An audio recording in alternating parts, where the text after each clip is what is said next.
Madam Acting Speaker. Well, I think all members of the House know why we are here, and when the House last left this matter some 10 days or so ago, the House voted to adjourn the debate so we could get through the budget, which has now happened. It is, I have to say, I think regrettable that not all members of Parliament cast a vote in relation to the budget. As I noted publicly at the time, and as we adjourned the debate on this issue, Parliament's authority to the government to spend money is of paramount importance to this country. It's the reason, one of the reasons why Parliament exists. The government literally can't function without supply being voted by the Parliament. So there is no more important function than this Parliament. And unfortunately, some members of Parliament chose not to even exercise a vote in relation to the budget, including members for whom the debate was specifically extended so that they could cast a vote. Well, the member says get on with it, and that would be the only remarks I wish to make. That would be the only remarks I wish to make in the House today. I think the Honourable Judith Collins, the member leading the Privileges Committee, has canvassed the issues that are before the House quite adroitly. We've heard from the Leader of the Opposition in relation to their perspectives. My view would be to encourage the Parliament to deal with this issue today. My view is that New Zealanders are over this debate. New Zealanders want the country to be focused on what Parliament is there for, which is to debate the big issues facing the country. So my strong encouragement to members from the other side of the Parliament who have at various points, it's varied a bit to be fair, but at various points have indicated that they will have an elongated debate. That is a choice over to them, but my encouragement would be for everybody to finish this debate today, have a robust debate, but let's end this issue once and for all, deal with the issue and get back to the major issues facing this country. Honourable Dr Duncan Webb, just before I call the Honourable Doctor, I'm just going to ask that, look, this has been a process, and I would just call for some respect in the House this afternoon, and to make sure that we are focused on the Privileges Committee report and the events surrounding that, and let's actually just show respect outside of that. So, Honourable Dr Duncan Webb. Tēnā koe te mana whakawā. Madam Speaker, the Privileges Committee is one of the most senior committees of this House, and it's usually bipartisan, and it almost always presents a unanimous report. And it's actually really unfortunate that that's not the case today. The Labour Party doesn't support the recommendations of the committee as to sanction. The proposed sanctions of 7 days and 21 days are disproportionate, unprecedented and vindictive. I think it's really important to put on the record why we concluded that whilst there was a contempt of the House, we can't agree with the sanctions proposed by the majority. The facts are well known. Many were present in the House for the incident where the members concerned performed a haka while the vote was being tallied on the principles of the Treaty of Waitangi Bill. We're all familiar with the haka. It's a well understood ritual. And in this case, it was energetic and it was theatrical. It's intended to express things like anger, challenge or endurance over adversity.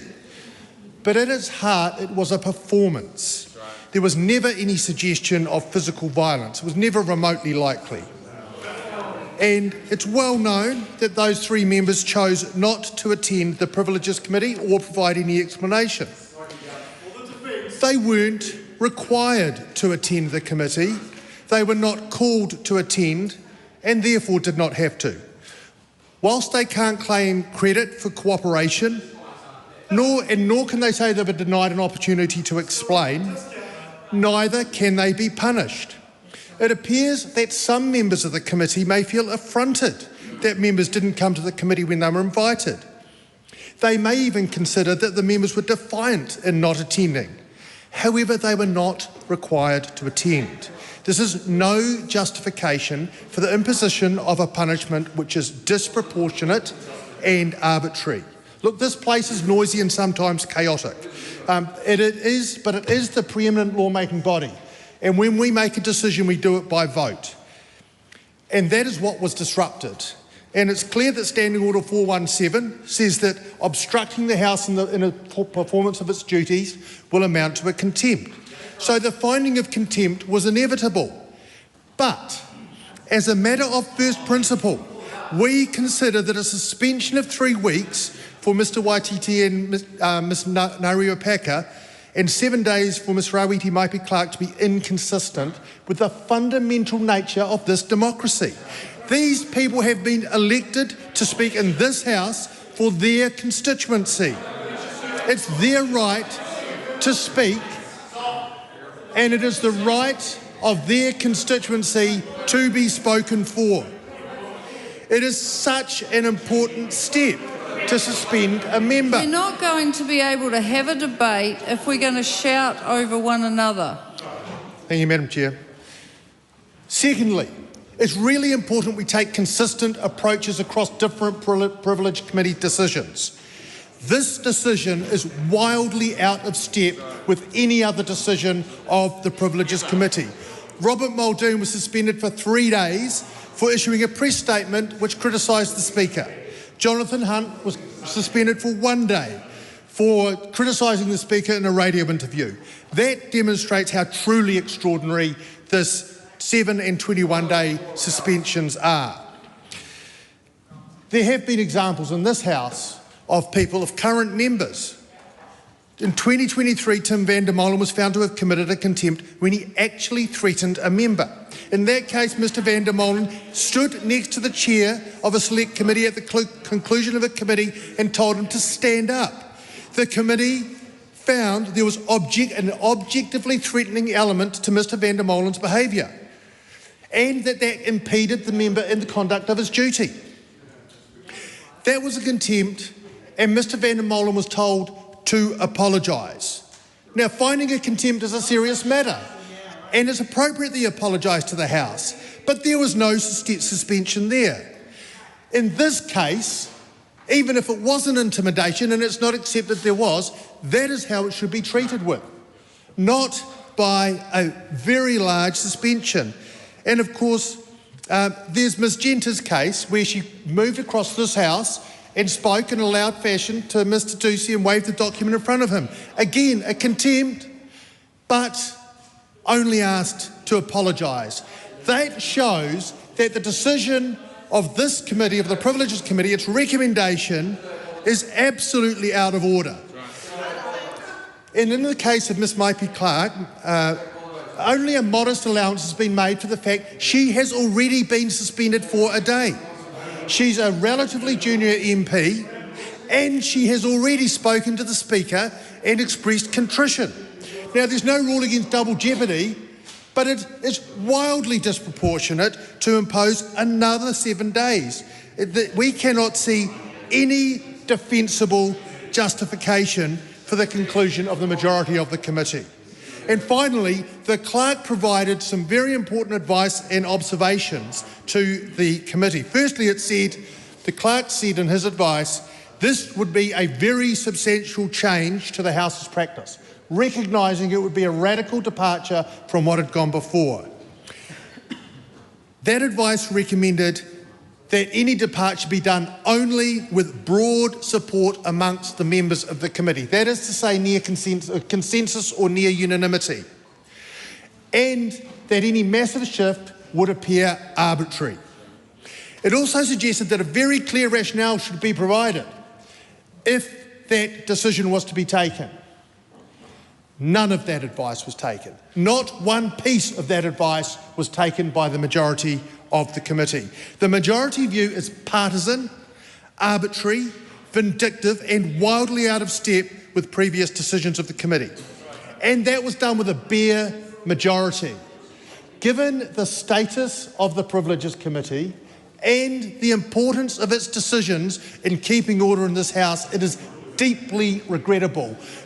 That decision should be disregarded by this House and by future Privileges Committee. There is an amendment on the table, and I urge members around the chamber to adopt that amendment, impose a sanction which is reasonable and proportionate, and put aside personal prejudice.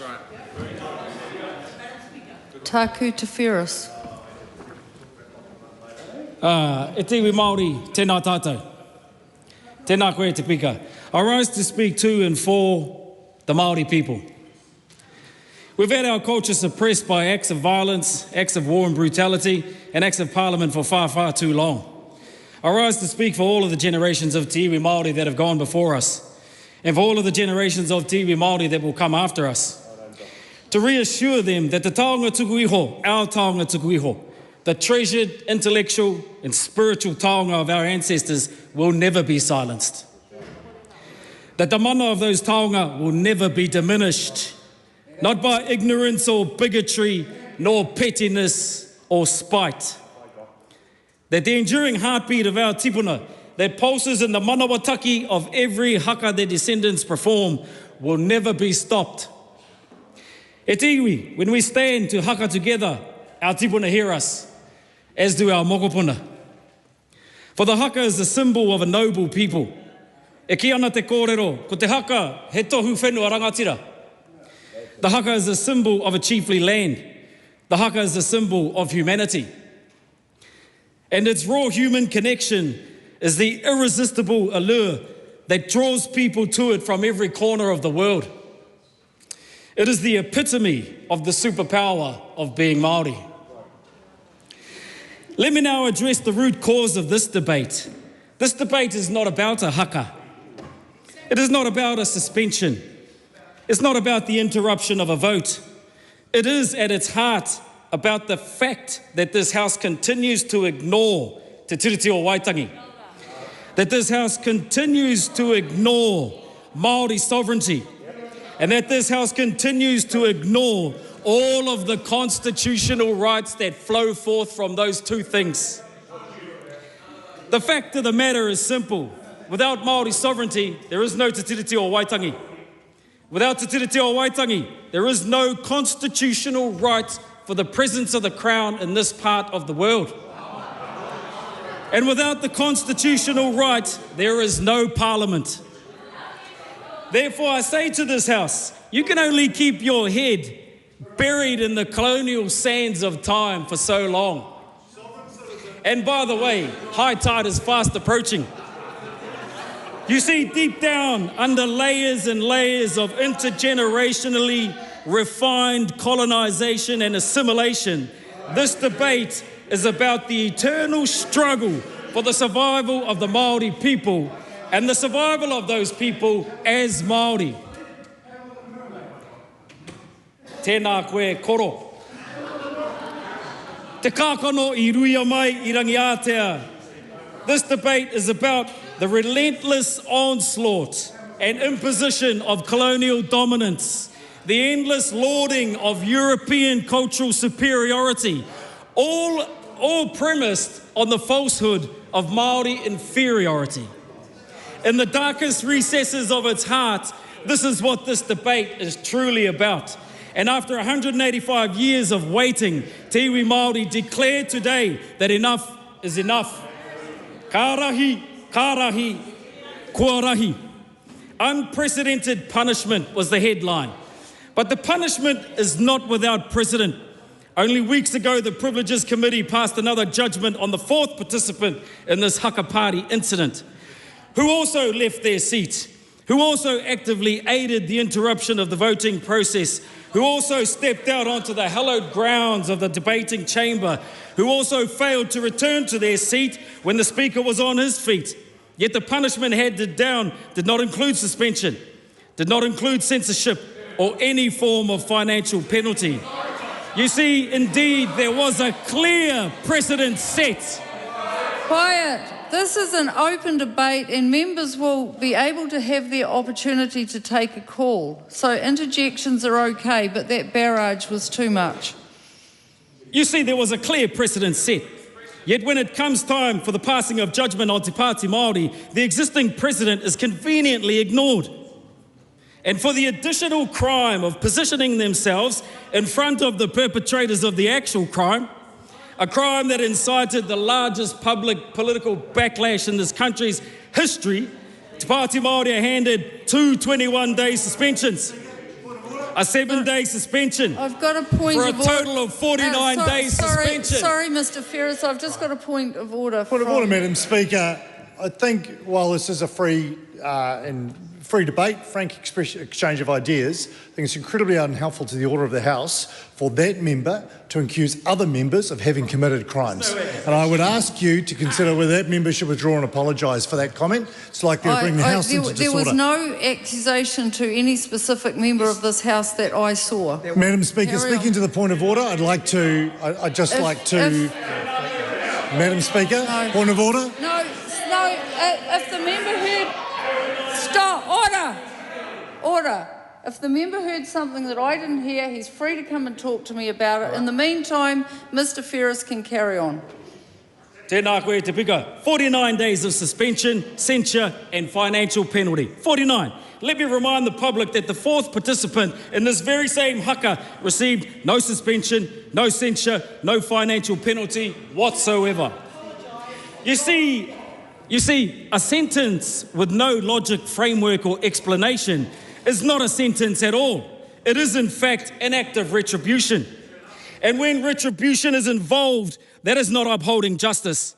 That is the rearing up of the ugly, insidious, heinous face of racism in all of its guises against Māori and Aotearoa in 2025. I have to ask the whole country, the public who are watching, no doubt, is this really us? Is this really us in 2025, Aotearoa, New Zealand? Is it really? So again, I say enough is enough. We're in 2025 for crying out loud and having to deal with this sort of racist attitude in this House. Everyone can see the hypocrisy. Everyone sees the equality. Everyone can see the racism. It is hardly being hidden. And so in the face of such an unprecedented attack on te Māori over the last 18 months to this current situation, it is time that we, the Māori people, took an equally unprecedented approach to remedying the historic and ongoing obfuscation of tiriti justice.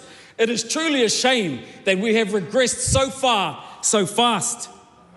This attack has been swift and unprecedented, and our response must too be swift and equally as unprecedented, the likes of which the Crown has never had to deal with before.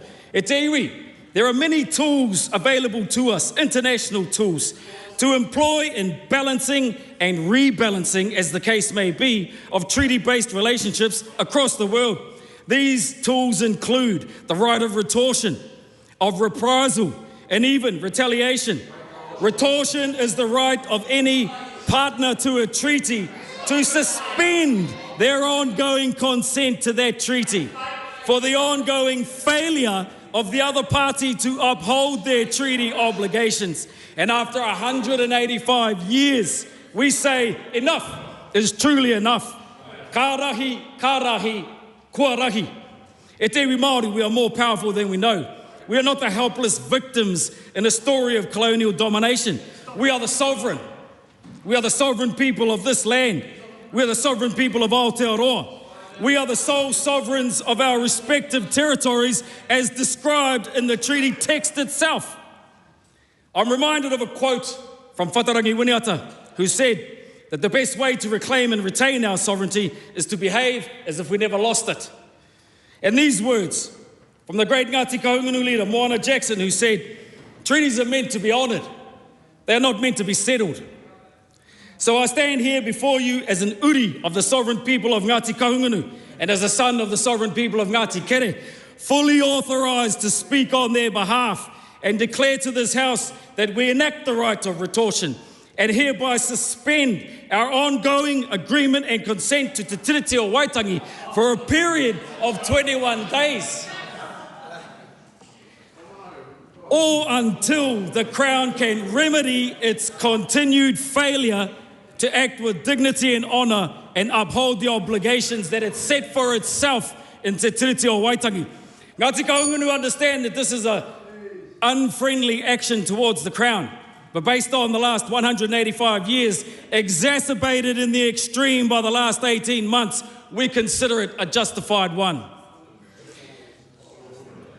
And we invite all hapu and iwi who signed Te Tiriti o Waitangi in good faith, who have been gracious and patient hosts, to join us and declare on behalf of our ancestors who worked tirelessly for us to be here today, on behalf of our tamariki and mokopuna yet to be born, that this ends here, that enough is truly enough.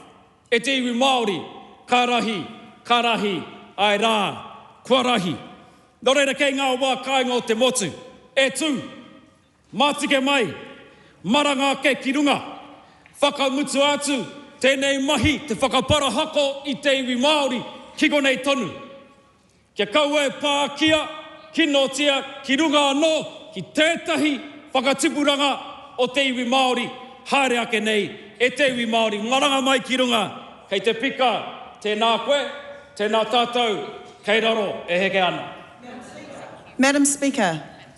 Dr. Pamjit Parmar. Thank you, Madam Speaker. Madam Speaker, I rise to endorse the recommendations made by the Privileges Committee.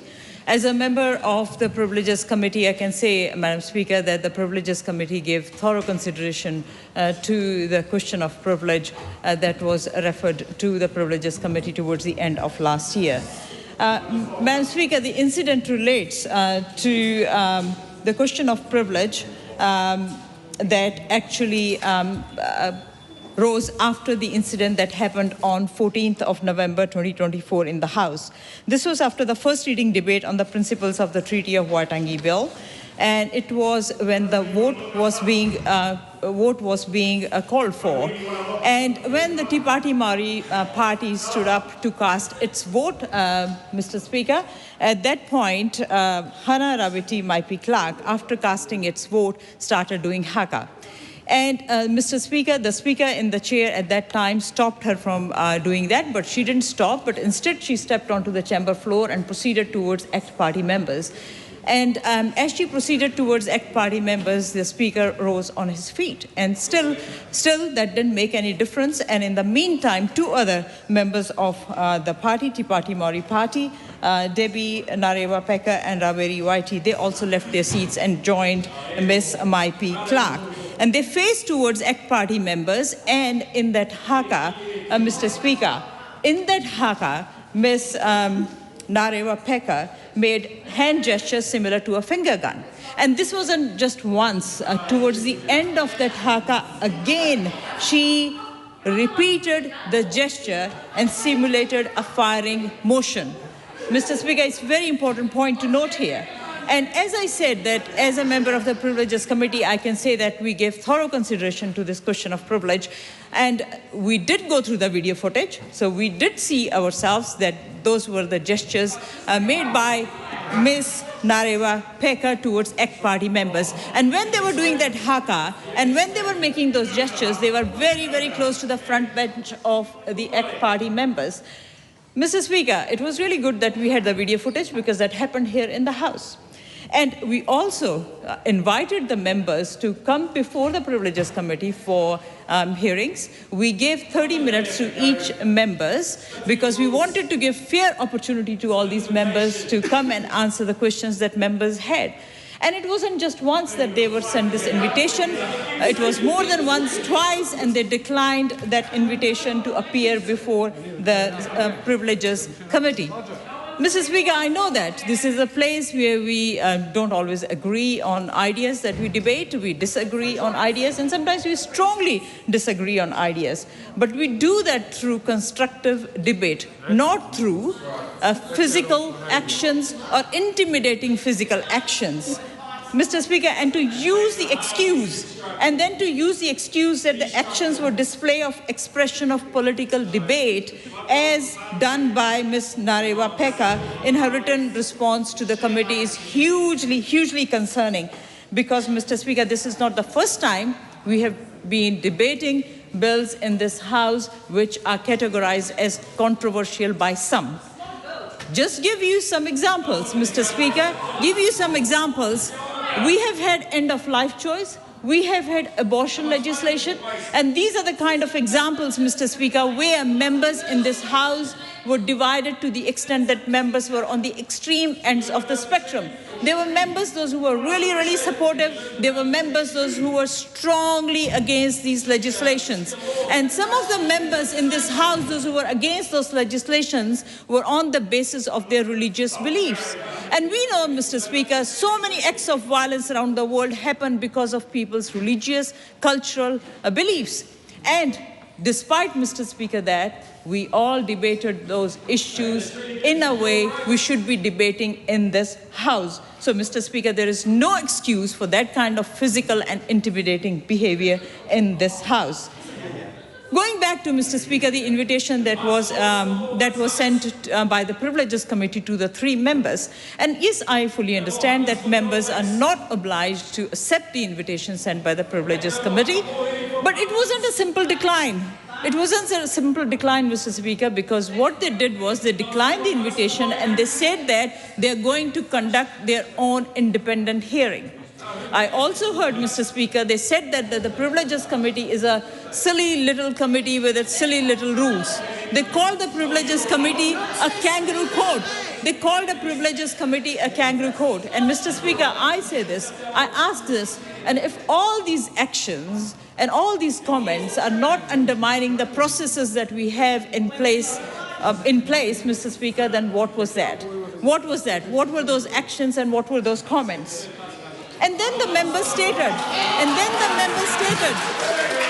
All right, thank you, members. Stated that the members of the Privileges Committee needed to understand... Order. Members, I know it's a robust debate, but at this point it's rather difficult to hear the member. Dr. Pāti Māori. Thank you, Mr. Speaker. Mr. Speaker, and then the members stated that the members of the Privileges Committee needed to understand tikanga Māori, playing the race card. So, Mr. Speaker, they started playing the race card only to shift and deflect the accountability for their misconduct. And, Mr. Speaker, they did their best to shift the narrative. And I want to acknowledge at this point that discussions around race and equality are important. But when members start using race as an excuse... Point of order. Order. Excuse me, there is a point of order. Simon Ford. Mr. Speaker, the second time in this debate, I raised to make a point of order asking that you consider that member, Takuta Ferris's comments to this member that she is in the wrong country. I find that deeply offensive. I'm sure that the other members of this House would find that deeply offensive. I think it's likely to bring the House into disorder. I would ask that you seek an apology from that member, Mr. Speaker.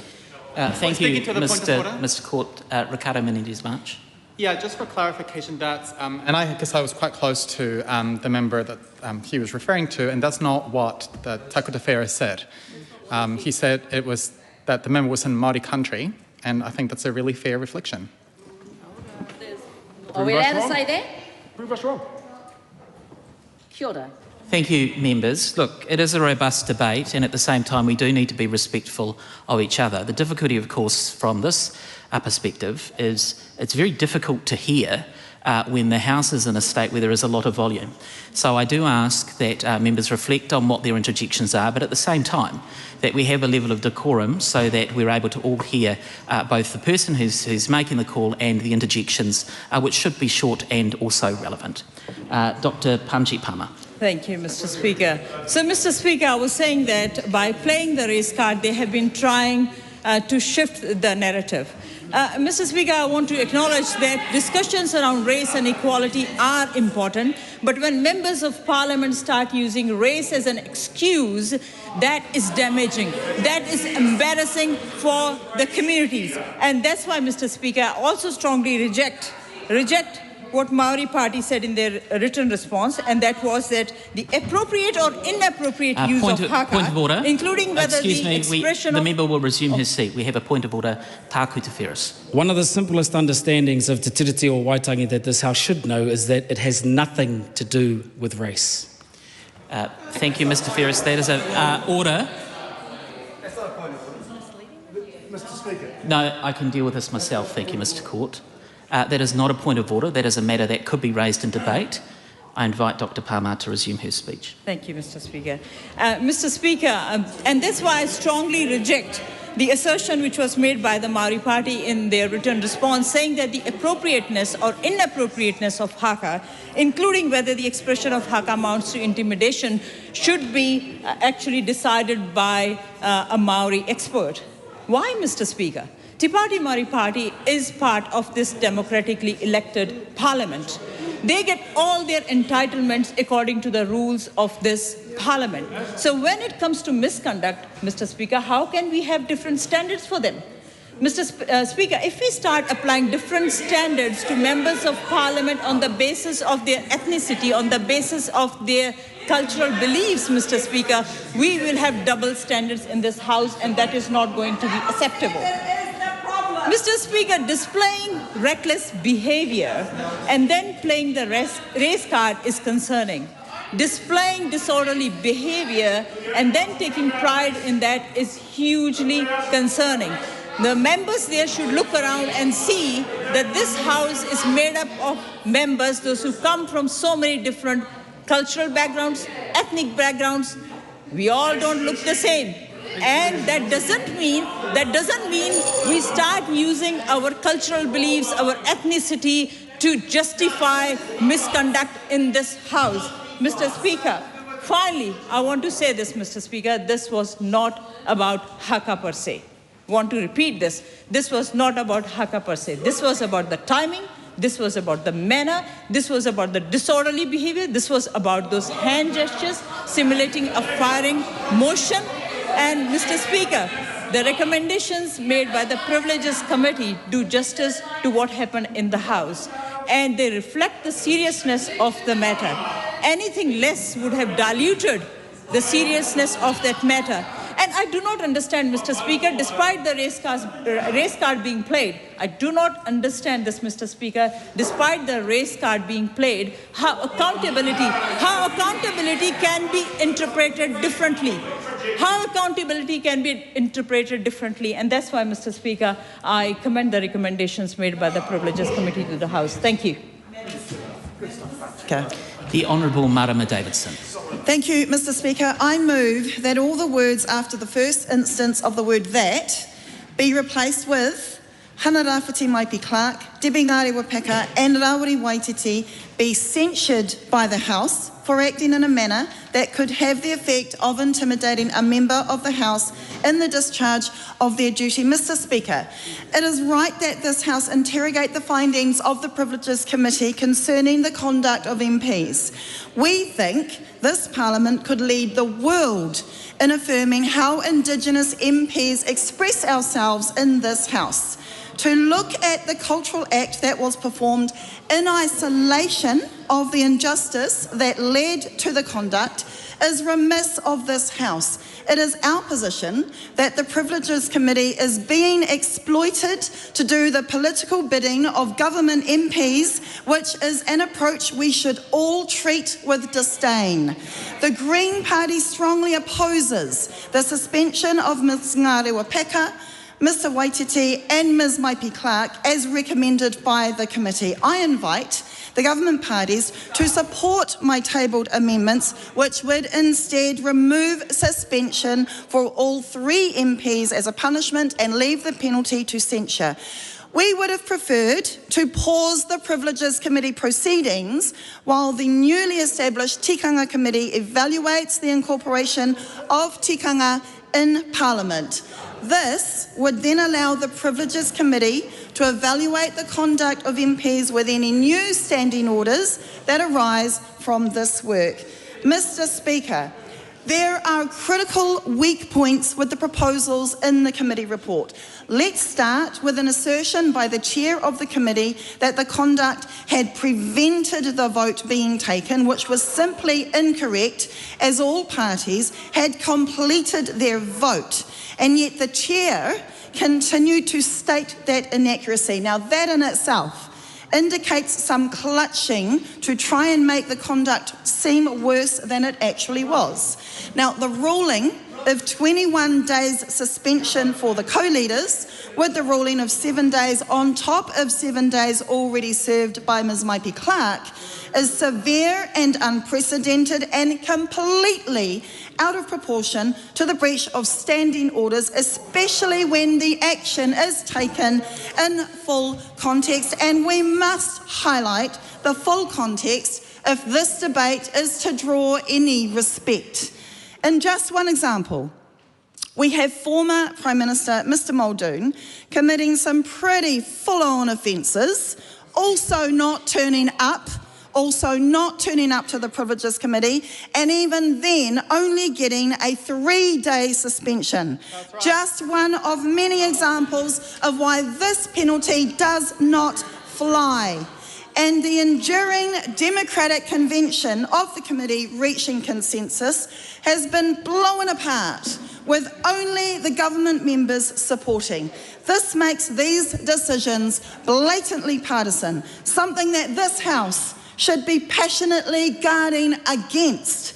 The arbitrary nature of these penalties, unable to be linked rationally to any similar circumstance, leave this committee indefensible and vulnerable to attacks of racism because there is no credible explanation that is in keeping with any pattern or ruling or logic other than the fact that they are tangata whenua challenging the status quo of power. Now, the Clarks provided a fulsome historical context of like rulings, both here and from around the world, along with advice on what would be in keeping with good practice. The committee have gone against the Clarks' advice. So yes, Mr Speaker, the Speaker is right to want to have the committee recommendations scrutinised with the highest wisdom because it is the public trust of our democracy at stake that requires the utmost protection now more than ever. And even if, for argument's sake, even if we accept the suggested narrow interpretation of the rules by only the 3 government parties of the committee, the final rulings threaten to blow any pretence of a democratic process right out of the park. Now, Mr Speaker, I do want to speak to the fuller context of the conduct by those MPs, because this debate is actually bigger than just those MPs or any one party. The Greens are challenging not only the wafer-thin rationale that the committee is tying its findings to, we also challenge the very parameters that have been assumed in the committee's deliberations. Mr Speaker, what indication is there of a modern, democratic, mature, sophisticated and evolving House of Representatives than one that can adapt and progress with the times towards a House that actually does represent the diversity of its nation? Now, Mr Speaker, this House over the years has shown it can evolve. For example, including babies and breastfeeding in this House, including sign language interpretation, including Te Reo translation, inviting diverse prayers to open sittings, and then procedural changes like the way we ask oral questions and how we hold ministers to account. So, Mr Speaker, the Greens are challenging the very static parameters regarding conduct in this House, which is why we do not support calling for Te Pāti Māori MPs to apologise. We have to include the context of the haka in this debate because it deserves stating that the haka is used in many different ways for many different reasons and has long been a respected cultural expression. The particular haka kamate, composed by Te Rauparaha of Ngāti Toa Rangatira, has particular resonance with what was being voted on at the time. In addressing the conduct of the members, we have to address the context of how the haka kamate came to be used in the first place. Mr Speaker, the Treaty Principles Bill had come to an end of the first reading. And let me be clear, that bill was designed to provoke. The bill attacked the generosity of Māori despite nearly 200 years of injustice against us. It threatened generations of fundamental relationships where Māori and non-Māori have worked so hard to only just start getting on the same page. It distributed disinformation and bad faith discussion that directly harms Māori. It was political violence trying to uproot the heart of our country. The very least it deserved was that passionate haka. And I notice, Mr. Speaker, that of my entire party, my seat is the only seat that has unimpeded clear access to the floor. I was unable to be in the House that day. I do know how to haka. I did mine in my backyard with a tino rangatiratanga flag. When those with assumed power think their privilege is under threat, there is a tendency to scream victim. One needn't feel intimidated by the power of holding te mana I te tiriti in the face of futile attempts to denigrate it. So Greens maintain a rightful place for that cultural expression. Now, in the commentary, there has been some attempt to say that these judgments are not about the haka. But even with all the partisan, arbitrary, narrowly supported severity of these penalties, we still have insulting suggestions that this was not about the haka. Mr. Speaker, there is no credible way that the haka can be separated out from the judgments happening here. So I want to acknowledge the excellent work of Ricardo Menendez March at the committee in driving a focus on fair solutions. It is clear that the penalties recommended are all ego rather than sensible rationale, a partisan flex, which is the antithesis of what the committee is supposed to be. Mr. Speaker, the next generations will take such pity on us grasping our pearls in the place lest Māori be Māori in here. One day someone's going to look in the Hansard and hang their heads in shame or ridicule, looking at what we are doing, the absurdity of the penalties for doing the haka in this place. I want to state clearly, Mr. Speaker, the Greens call out this blatant power play that is on display, that is parading in disguise at upholding process.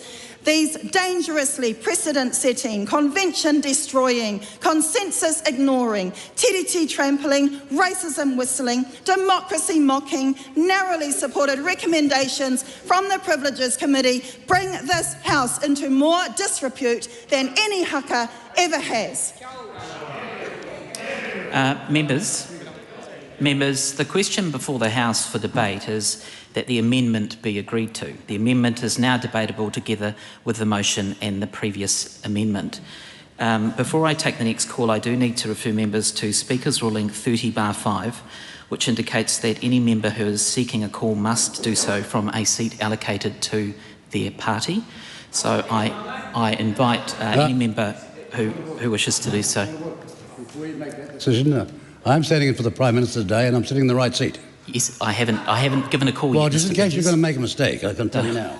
Right, we'll move on to the next call. Thank you. The Right Honourable Winston Peters. Can I begin, first of all, by passing on my condolences to Edwin Perry and his family, a former Maori, an MP for New Zealand First, with a very proud tradition of representing his country, as did his parents. The second thing I want to say is, if you've just heard two speeches, one from Te Pāti Māori and one from the Green Party, you can see that there is no sincerity in what they're saying, because their speech had to be written for them. They came down there, not in a Māori way, just read out the drivel and thought it would be acceptable. And of course he never stopped. Having had the first 2 minutes, he's never shut up ever since. Had the first 10 minutes, never shut up ever since. And as for the last speech from the Green Party, it can tell you why it is that for 53 years, since 1972 under the guise of the Value Party, they have never, ever been in Cabinet. And they never will be. 53 years, never made it in Cabinet, and you can see why. Now, can I just say very clearly, Section Standing Order 417 was about a haka occurring as the votes were being counted. That's the chronology.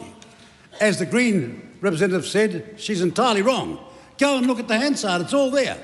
The second thing is, countless people have done haka in this Parliament. Countless people have done haka in this Parliament. Now, before your time, sunshine, you're going to be here gone tomorrow. I've seen your type. Come on. No one will remember you very shortly. But here he goes. But he's got a motor mouth. You know, he's the only guy I know who can eat a banana sideways. There he is. But where he goes, he doesn't want to... We all heard him in silence, but no, off he goes. Now, haka have been done countless times in this Parliament, but after first consulting the Speaker so that the House and its timing is not disrupted. That's what happened here. There was no attempt whatsoever. Worse still, they told the media they're going to do it and didn't tell the Speaker, did they? That's the truth, isn't it? Or am I hearing in denial? No, I'm not. That's the way they think they can behave. The Maori Party are a bunch of extremists, and Middle New Zealand and the Maori world has had enough of them. In fact, in the last 24 hours, the one in the cowboy hat who hates colonialism, the one that's shouting down there with the scribbles on his face, the guy that's got half the South Island hanging on his neck. Point of order, Mr. Peters. There's a point of order. Tāku te whirus. E ai ki ngā tikanga o tēnei whare, ko te whakaparahako o te tangata kāre whakaingia. Ko tāna I whakaparahako ai I tō mātou tū, mā te iwi Māori ia e whakawā I roto I ngā tau. Tēnā tātou. Personal reflection.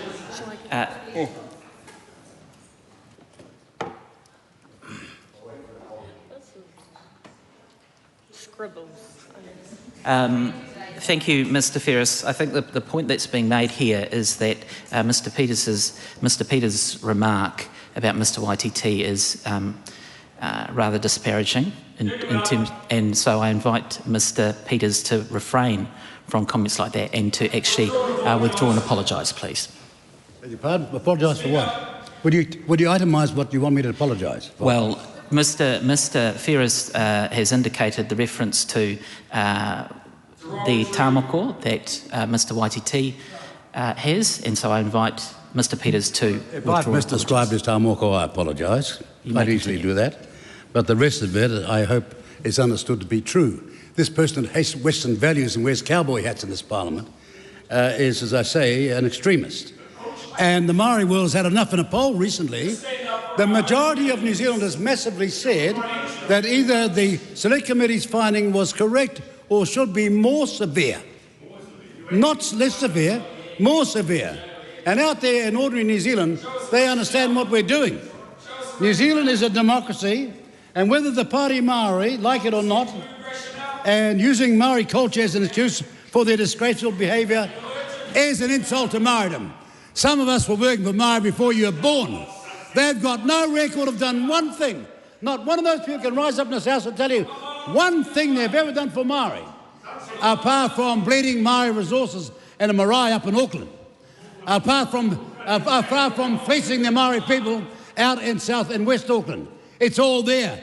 Hundreds of millions of dollars fleeced off the Māori people.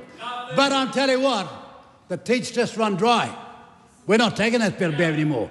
You've got the law coming for you, and you can shout as much as you like, but your day in court's going to be coming. No ordinary Māori or non-Māori should accept the behaviour or the intent of this party of absolute extremists, screaming out that everybody else in the Parliament is here only by their behest. Have a look in the mirror. Mr. Ferris, look in the mirror. What is the majority of your DNA? What's the majority of your DNA? Well, if you're disgraced by your European DNA, we over here are not. We are proud of all sides of our background because we are New Zealanders. We are New Zealanders first and foremost. And as for blood quantum, if the cowboy hat wearer is an example of blood quantum, I'm going to a new biology class. I'm heading off to new biology class. He can't help himself, see? Unlike the word on the Māori. On the marae, they hear you out. This so-called epitome of Māori behaviour can't even keep his mouth shut for 5 minutes. He's been minimally trained on the marae, just shows you what little they know about the marae. On the marae, you hear the other side out. Don't just shut your stupid head off. All right? They don't want democracy, they want anarchy. They don't want one country, they don't want one law, They don't want one people. They want separatism, division and laws based on race. And they stated specifically, day after day, but ordinary hard-working Maori are finding them out. The high mark for these people are come and gone. I go back and think of 1867, since the first Maori arrived in this parliament. They all came here all down those decades, over centuries, to Pina Sharples and Tariana Turia and Flavel. They all came here and understood that Parliament's got a protocol which they respected, until this bunch turns up. Sheer utter contempt. Sheer utter contempt for the whole institution. Sheer utter contempt. This is the product. This is a product of feeble minds and bad sociology classes at university. They are the advocates of Marxism and every other darn thing to do with what's wrong with this country.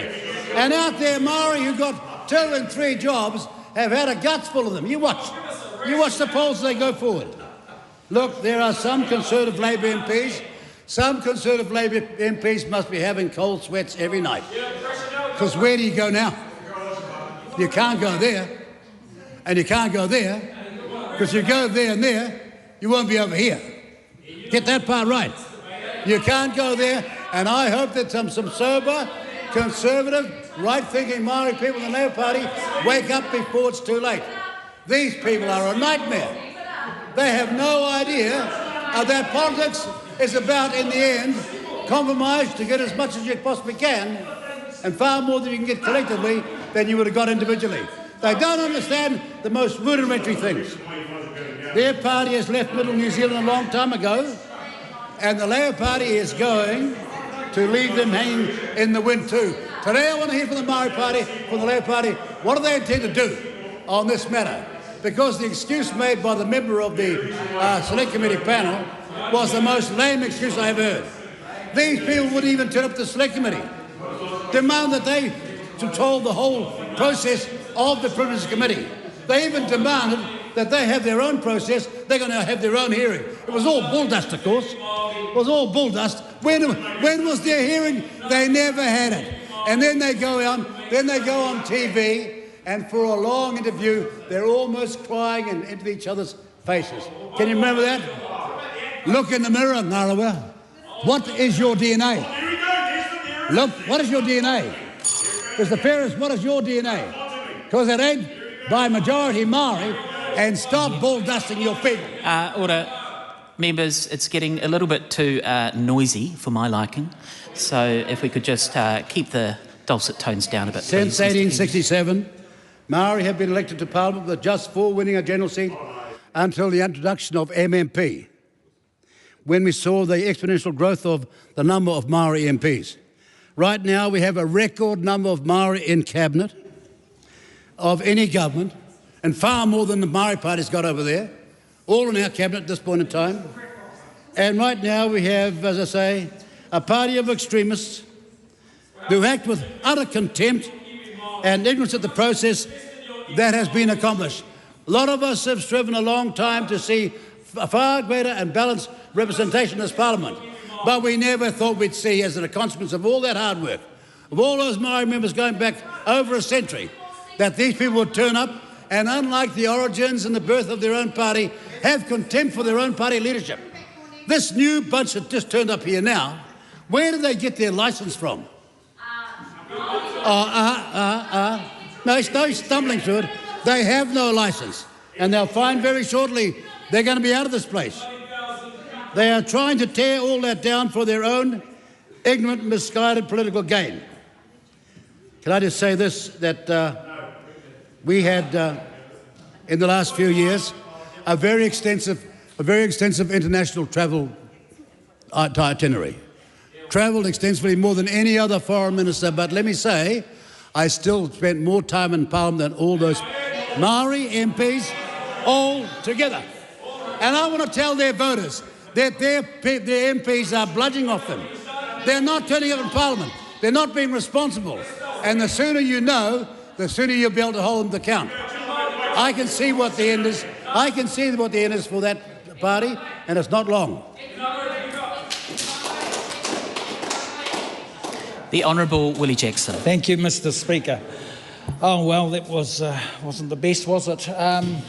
But tuatahi tautoko te poroporo aki kia Edwin Perry, he tangata ngā wari tangata pai no reire Edwin moi mai rā. Just wanted to support that mihi to Edwin Perry, was a good man. He probably should have been a Labour man rather than a New Zealand First man. He supported us quite a lot, actually, Mr Peters, so he will be sadly missed. It was very sad listening to that kōrero. I don't think we need it today, and I want to kick off, Mr Speaker, by congratulating Te Pāti Māori. I want to congratulate, and I know that's a bit hard for some of the House. I want to congratulate Te Pāti Māori, Mr Speaker, for the greatest exhibition of our culture in the House in my lifetime. In my lifetime. And it was the greatest exhibition because we had the greatest threat to Māori and Crown relationships in the Treaty Principles Bill, the greatest threat to Māori Crown relations in my lifetime. So it was a disgusting, disgraceful bill from the ACT Party, and our people were stunned by it, but they were stunned by that haka performance. And Mr Speaker, I want to say and put on record, I'm glad the ACT Party were intimidated. I think that's the whole point of doing a haka. The All Blacks don't do the haka so the Springboks feel good afterwards. That's why you do a haka. So if the ACT Party were intimidated, good, because the Māori nation felt intimidated by the disgusting Treaty Principles Bill. And New Zealand First need to get that.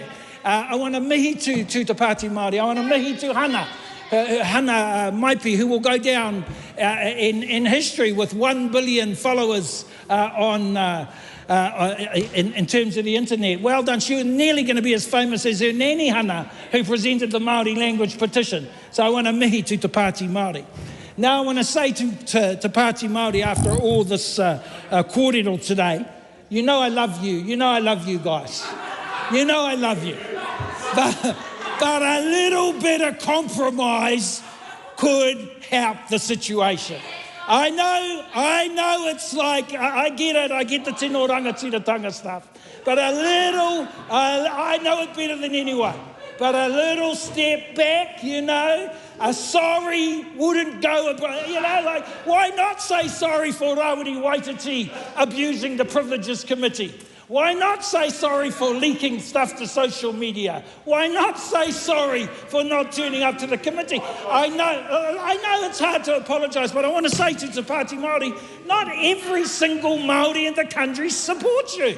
And they don't support some of the strategy. They love you, I love you. But some of the stuff is not going down well. This is a tikanga Pākehā place. There ain't no tino rangatiratanga here.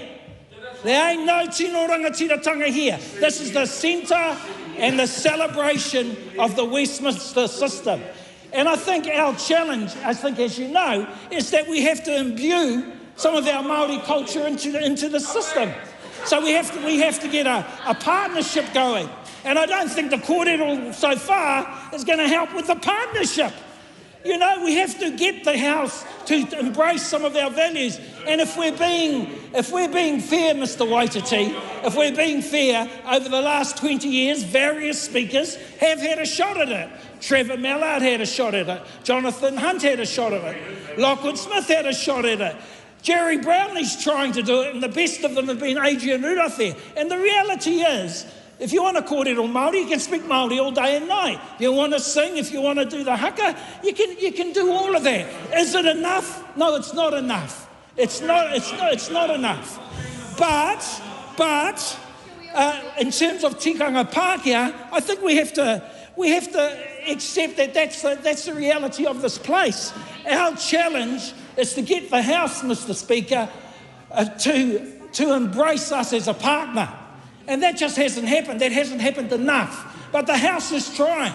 And I say to Te Pāti Māori, there's people on the other side, they're not all Ku Klux Klan members, as I've heard mentioned in different speeches. Some of them are quite good. Some of them make an effort. And I don't think that we help the situation by saying everyone's a racist and everything is racist. I think we need to take the right strategy here, Mr. Ferris, my whanaunga. I think we have to. There's got to be a bit of concession, a bit of compromise, because there's good people all around the House who want to embrace some of our values. Look at some of the stuff we've done through the years. But yes, we've been under attack. We've been under a considerable attack over the last few months. But we've got to find a way through, a compromise. And that debate between yourselves and Winston Peters ain't going to help anyone. Ain't going to help anyone. Finally, Mr. Speaker, to the Privileges Committee, the recommended punishment cannot be. It is the worst punishment in the history of the New Zealand Parliament. Heck, we had an ACT MP saying the C word and the Speaker didn't say a word. Didn't say a word. We've had Rob Muldoon intimidating MPs. The magnificent Marilyn Waring used to come to this House vomiting. We've had homophobic attacks from Rob Muldoon. We had Penny Henare's relation out there, Tau Henare, losing a fight to Trevor Mallard. So there's been disgraceful things that have happened in the House, and I think we need to find a way forward. I didn't mention Penny Henare. I want to mihi to him for what he did, and I think it'd be nice to take a leaf out of his book. I might not agree, but have a think about it. But I want to say, Mr. Speaker, the world is watching. The world is watching, and this type of punitive punishment will enshrine and entrench in world political commentators, and certainly the Māori Party, that this place is indeed racist. That there's no hope for this place. That's how bad that decision is, and I implore the Privileges Committee and this House to take on board the recommendation from Labour, which has been well considered and presented by our leader Chris Hipkins, by Duncan Webb, and that is that Hana Maipi has already served her sentence, and give Rawiri Waititi and Deb Ngārewa Peka a day off, even though they don't think they should get 1 minute off. But I'd give them a day off. I think that sort of sanction is the best sanction. But to punish them how you are trying to do would entrench the view around the world that this place is absolutely racist. How can you punish our people like this when there's been so much abuse in the House, Mr. Speaker, over decades? There's been so much racism in the House over decades. There's been so much homophobic behaviour in the House for decades. Communities have been attacked over the decades. The Maoris get up and do a haka, heck, and they're gone for 3 weeks. You imagine if Hana Maipi had have said the C word in the House, they would have locked her up in jail for 5 years. That's what they would have done. But the reality, no. See, it's about perceptions, Mr. Speaker. And the perception here that the Māori Party at Te Pāti Māori jump on all the time is that the place is racist and has no respect for Māori values. And that's why I implore this House today to take on board our Labour Party amendment and recommendation. I also ask the House today to consider Adrian Rurawhe as a chair for a tikanga committee that all MPs can work on as they work their way, as we work through our processes in terms of tikanga Māori and tikanga Pākehā, which is what this House is. And we need MPs who respect tikanga Pākehā as much as tikanga Māori, are able to debate robustly and come up with a sensible way and strategy going forward. I implore this House to go down this track. The world is watching, and the wrong decision will entrench the view with people all around the world that this House is indeed racist, which I think it is not. Kia ora tātou. I call Chloe Swarbrick. Mr. Speaker, this would be a joke if it wasn't so serious. And just to bring all of us back to the actual substance of the debates that we are having today, which I think that we lost with the Co-Deputy Prime Minister and his contribution earlier, what we are talking about and what we are debating as a House right now It's a completely unprecedented punishment handed down by a committee that has operated in such an explicitly partisan way, departing substantially from the convention that this House is currently saying that it intends to try and uphold. So riddle me how we try and make sense of that logic. I also find it absolutely galling to hear effectively from members of the government all of the hand-wringing about the waste of this House's time that is this debate, when they are indeed the ones who forced this debate and indeed invited the Speaker to make the point that this should be a broad-reaching debate because of the fact that this is such an unprecedented situation which government members themselves have created by handing down such a partisan, such a punitive punishment without any meaningful logic. So, Madam Speaker, I say to members of the government, get an absolute grip. We have also heard from the so-called party of free speech that they intend to try and curtail the freedom of speech that is the expression of the law, that is the LORE, of this very land. And Madam Speaker, what we're debating today is also, I think it's really important to note, history making, but not in a good way. It is history making in the sense that the Privileges Committee have made their punitive, their partisan nonsense so utterly obvious, and this House has an opportunity to reject that. I just want to actually point to some of the comments that I've heard from the likes of our Prime Minister in the public sphere about how this has been a matter for the Privileges Committee solely to deal with. That is no longer the case. The fact that this is now on the floor of this House means that all 123 members of this Parliament are personally, directly responsible for whether this historical, punitive, partisan nonsense continues any further. To make that explicit, the Prime Minister, the Right Honourable Christopher Luxon, is personally responsible if his side of the House votes to continue and to move ahead with these punitive partisan punishments. Madam Speaker, as was alluded to by my co-leader, the Honourable Marama Davidson, the historical precedent for punishment and for suspension in this House is so far out of whack from what has been handed down by the Honourable Judith Collins and the Privileges Committee. The longest suspension previously was for 3 days for Rob Muldoon for comments that he made about the Speaker. We are talking about 3 days versus the 21 for each of the 2 Te Pāti Māori co-leaders and 7 for Hana Rawhiti Maipi Clark, who has already been punished, Madam Speaker. This is ridiculous. And I also need to make the point, because we heard from the co-Deputy Prime Minister earlier when he took his seat in the Prime Minister's chair, that when he was speaking about contempt and contempt for the House, I think it's really worthwhile to actually inform the House of the time that the last time, as I understand it, that the Privileges Committee did not make a consensus-based decision. And in fact, it was, and here I am reading explicitly from the Privileges Committee report back then, for the member, the Right Honourable Winston Peters, who knowingly provided false or misleading information on a pecuniary interest. That was the Right Honourable Winston Peters, who has the gall to stand up in this House and to talk about our code of conduct or the way in which we conduct ourselves and the standards that we set. Once again, and time again, Madam Speaker, we see members of this government invoke convention and invoke rules and the regular standards of conduct that we all expect. But, Madam Speaker, we do not see those same rules apply to themselves or to their behaviour.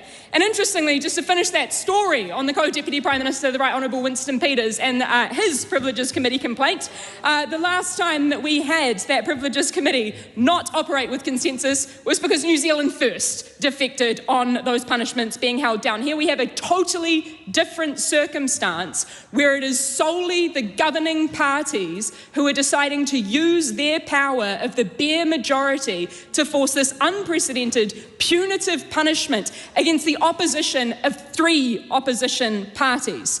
So to be crystal clear, Madam Speaker, what we are talking about here is unprecedented for 3 key reasons. The first is the scale of the punishment. It is plucked seemingly completely out of thin air. And it's fascinating to read through the report from the Privileges Committee, where they speak, for example, about how the committee needs to be guided by the precedents established by previous Privileges Committees, but then decides to hand down a punishment that is 7 times the worst punishment that the Privileges Committee has ever handed out before, without any explanatory rationale. They also speak to, on page 7 of the Privileges Committee complaint, and here I quote, that members are expected to conduct themselves appropriately and in a way that is befitting of elected representatives. Madam Speaker, I don't know about you, but I saw the power of 100,000 people outside of this place who were demanding that their voices were heard in here against the inflammatory, intentional nonsense of the Treaty Principles Bill that was intended to divide. Madam Speaker, further to that point, we have a lot of hot air about the notion of certain members feeling intimidated or otherwise, and there's a very spurious reference to finger guns. And Madam Speaker, I would just draw the House's attention to the fact that the Honourable James Meagher earlier in this debate was offering those same finger guns to me as he was heckling in the House. So, Madam Speaker, I just really ask members to... I've got a point of order from the Honourable James Meagher. Point of order. The Speaker has totally misrepresented my actions in the House, and I'd ask her to withdraw and apologise. So the member is stating that he didn't do that. I think it's probably a good idea for this member who's speaking to... Yep. Speaking to the point of order, Ingrid Leary. The member did, and I think that it is open to any kind of interpretation. Some of us did see it and did question it. I'm not saying that I thought it was threatening, but the member did do that action, and some of us on the side of the House did raise eyebrows. Right, well that's... Yes, speaking to the point of order. So this represents what happens, and I'd like to ask her to withdraw and apologise as well. Well, speaking of the point of order, no, just if the member contends that he didn't do what other people thought he did when they saw it, maybe the member would like to explain what was intended. Because... Yeah. Okay, so he pointed at the members, right? Carry on. Absolutely. Madam Speaker, I am so grateful for that interjection from a member of the government to precisely prove the point that we are making here, which is that the kinds of things that the Privileges Committee has come to a... I've got a point of order from James Meagher. Madam Chair, the member made the claim that I made the finger guns action, which is quite clearly outlined in the Privileges Committee report, and there's evidence in that report. That is not what happened. That misrepresents the actions so in the members made it quite clear that he was pointing at the other side and not making the finger guns, so I have accepted that. I think what I hear, the member who's working her way through her speech at the moment and has made reference to what we think we see sometimes may not be what was intended, and that is the point that the member's trying to make. So I accept that the Honourable James Meagher did not intend to make finger guns at people. Now, mihi nui, Madam Speaker, because I think that is indeed precisely the point, which is that when we have a tyranny of a bare majority deciding to interpret... Point of order, Jamie Arbuckle. Thank you. The member needs to withdraw and apologise. No, the member's making a point of principle and interpretation about what people think they see, and we've very much cleared up that the Honourable James Meagher did not do a finger gun, right? Carry on. Chloe Swarbrick, end of matter. Thank you, Madam Speaker. Indeed, the point is that the things that we do in this place, the points that we make, the directions that we point our fingers in are open to interpretation, and the spurious, punitive interpretation that the government members on the Privileges Committee have chosen to take without any meaningful evidence or rationale is unfair and deeply, deeply partisan. So, Madam Speaker, if I may continue on outlining that rationale of just how unprecedented this is, it is not only that the scale of the punishment has been plucked out of thin air. It is not only that this is so incredibly hyper-partisan and therefore dangerous in the precedent that it is setting, but I also think it's important to note the utter psychological warfare with which government members have decided to conduct themselves on this matter. On the day prior to the budget, we were all anticipating that we would be having this debate. And indeed, members of the government allowed for that debate for certain contributions from the chair of the committee and from the leader of the opposition, but then decided to, without any notice to anybody else in this House, to move to suspend the debate, ostensibly for charitable reasons. Madam Speaker, that rationale simply does not wash, because again, if you look at the rationale within the Privileges Committee report, this is all about partisanship and using the might and the power of the bare majority to ultimately bully. And we in the Green Party, along with our colleagues in the opposition, are proud to stand in opposition to that. Madam Speaker, just to make that again... That is a barrage. Points of order points of interjection are okay, but that's a barrage. If a government of the day can decide to pick a punishment out of thin air with next to no rationale or any meaningful historical precedent that they can point to, and to use their bare majority to force that punishment onto the opposition, Madam Speaker, we are in incredibly dangerous territory. That is not democracy, which members of this government so frequently cite as the ostensible aim of all of this legislation that they are ramming through at a rate of knots without any care for the convention or the rules that they say that they want to uphold. And I guess that's the point that I'm really getting to in all of this, Madam Speaker, is that no logic washes with this government. No evidence washes with this government. Indeed, the needs and the wants of the people outside of these halls of power, it does not wash with this government. And what we are left with at the end of the day is that it is crystal clear who they work for. And it is not the regular people of this country. Because, as they consistently show us, they have utter disdain for regular people's engagement and participation in the likes of our select committee processes. And in fact, at times, they'll refer to them as bots.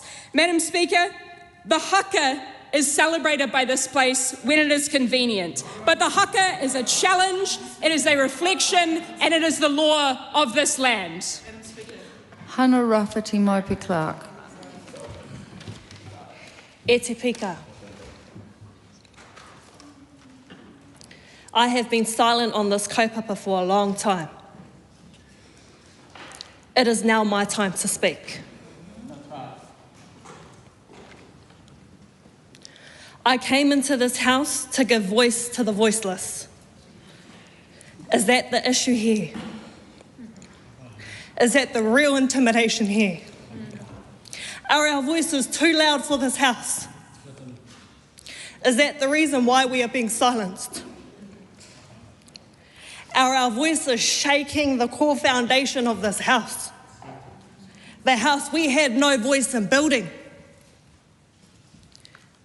Our voices sent shockwaves of emotion to every nation throughout the world. Is this why we are being punished? I'm actually a quiet person by nature. But after being in this house for a year and a half, we have had no option but to voice the 100,000 who walked to Parliament, the 300,000 signatures, the 90,000 against the Treaty Principles Bill and the submissions. They were kept outside this house. And now that side of the house decides to remove us too. We will never be silenced and we will never be lost. I mean, this is ridiculous. We can't even do a haka and celebrate our culture at the Aotearoa Music Awards in peace. Since when did being proud of our culture make you racist? Taku patu, taku mana Māori motu hake. Taku patu, taku mana Māori motu hake. Taku tū, taku hikoi. Taku tū, taku hikoi. Kai hinga ue, kai mate aue. Kai hinga ue, kai mate aue. taku rōpu haka, taku kuini Māori. Kei taku ariki nui kuini ngā waihono I te pō, te whare kāhui ariki whānui. Rire rire hau, pai mārire. These words were the first words of a chant I made on the footsteps of Parliament, a year before making it into the doors of Parliament. My closing remarks were, Aotearoa New Zealand, are you ready? Clearly, the people were ready, just not one party and 8% of the country was not. Let's be real clear here. The issue is not our response to the problem. I will repeat that again. The issue is not our response to the problem. It was unruly, disorderly, uncivilised to bring in a treaty principles bill. It was a dishonourable vote. To make it very clear to the whole House and everyone listening, not even 24 hours after the treaty principles bill reading, myself, our co-leaders and our mataro had a kanohi ki te kanohi hui with the Speaker. There were many kōrero stated in this hui. I said to the Speaker, I recognise that I disrupted the vote that he had to conduct that day. I took accountability, I apologised directly to the Speaker, accepted the consequences made that day, which was a 24-hour suspension, docked pay, and named, but I will not apologise for my actions.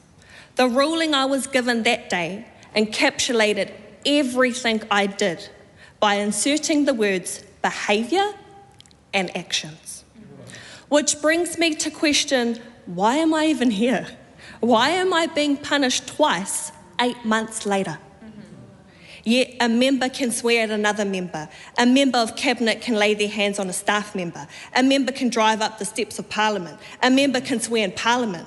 Yet they weren't even given 5 minutes of suspension.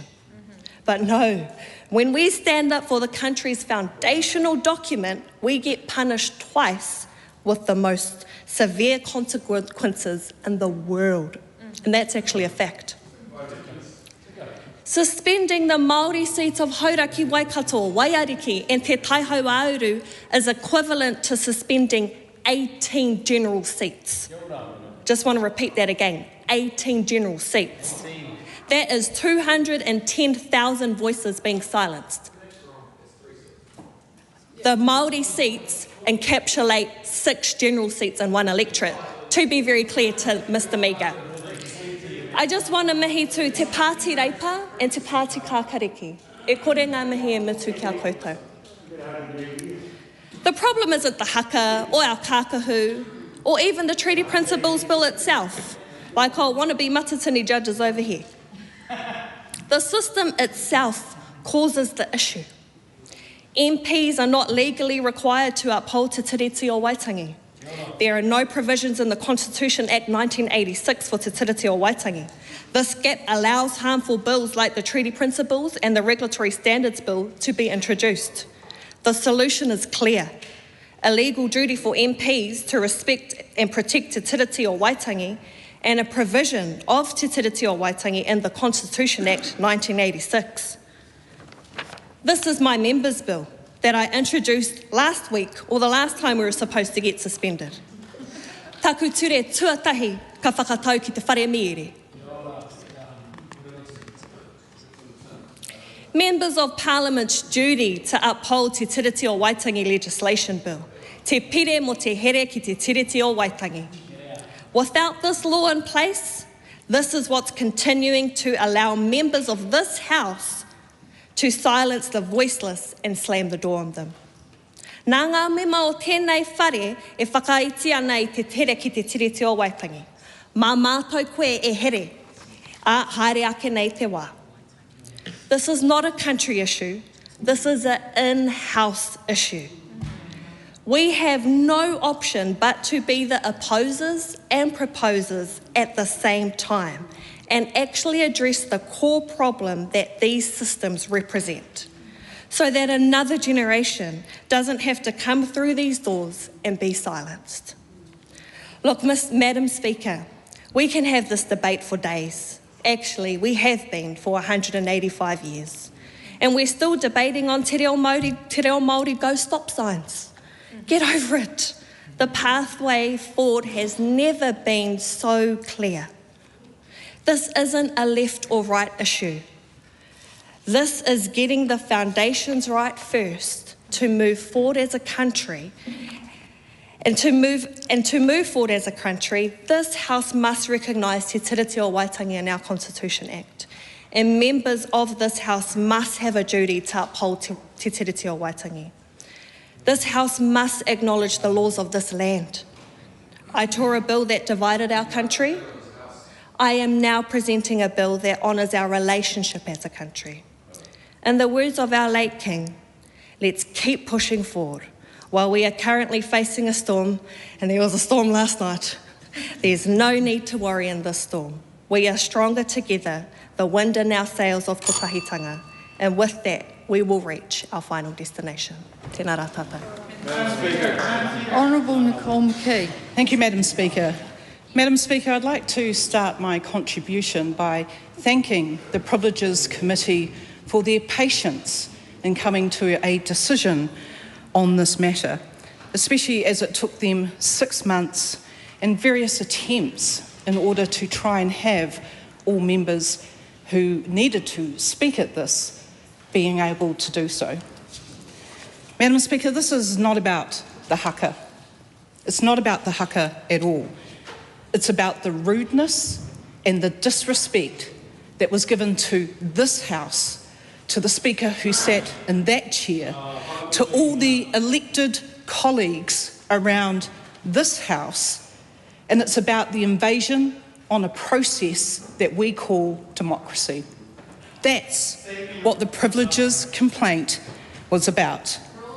And when I listen to what opposition members have said, you know, I've heard them talk about episodes where fights were taking place outside, where there were discretions with a Green member and a National Party member, where there were other discretions that happened in here. In fact, where a Labour Party member also stood and apologised to the House, stood in front of the Privileges Committee and listened to them. Even though he stood by what he did man up, turn up, and took respect of the House with him when he did it.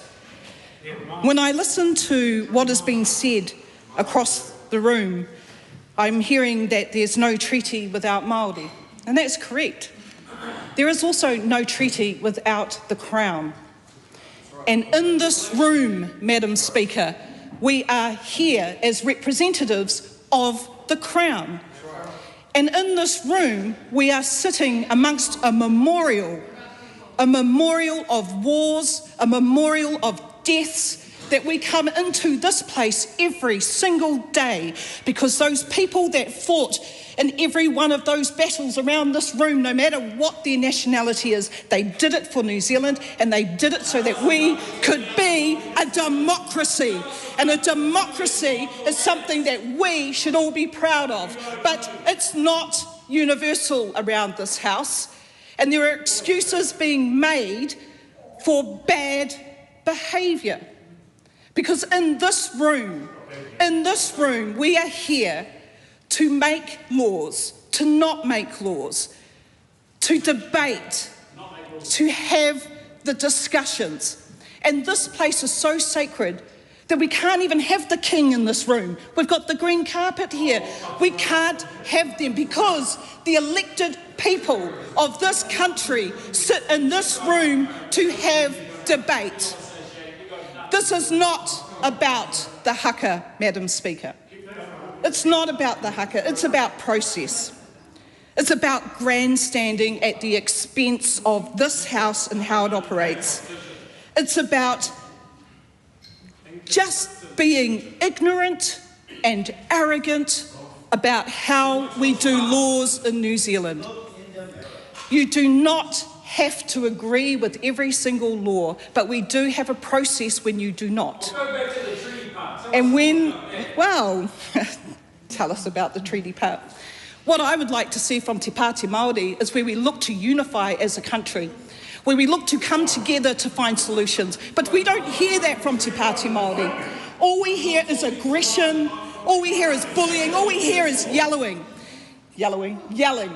And the other thing I'd like to point out, Madam Speaker, is that when it comes to these two-fingered guns, I sat there and had that pointed at me while I was told kino. Now, as a licensed firearm owner, Madam Speaker, if I were to do that to anybody, either in this house or out on the street, I would lose my licence. Why? Because I'd be deemed as no longer being fit and proper. They think it's funny, Madam Speaker. They think it's funny to point fingers and pretend to kill someone. Now, I don't. I take that quite seriously. And when I listen to the Green members talking about disproportion when it comes to the recommendations of the Privileges Committee, I don't think that it is disproportionate. And if we listen to the members of Te Pāti Māori, they've just told us in their speeches that this is the beginning, that they have no intention of complying to the rules of the House.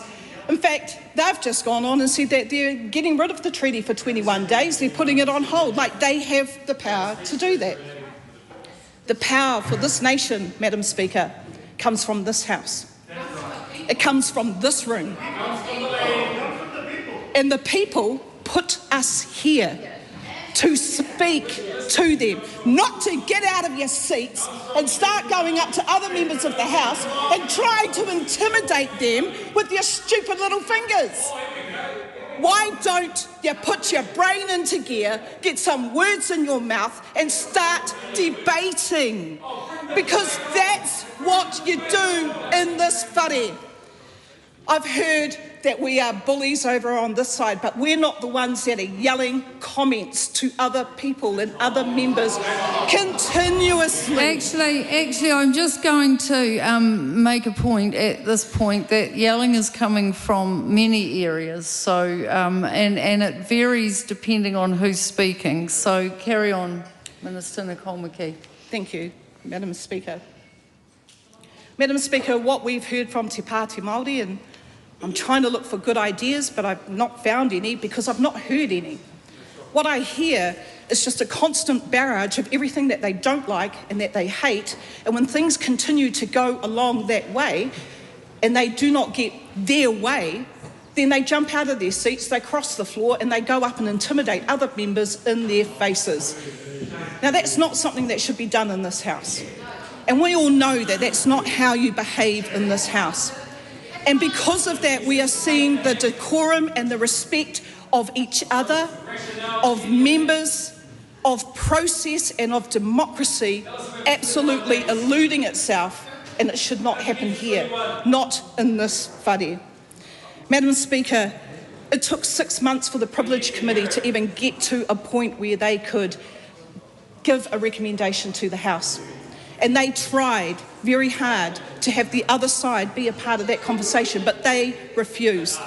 This is not a disproportionate recommendation that's been made, especially when you look at actually what happened.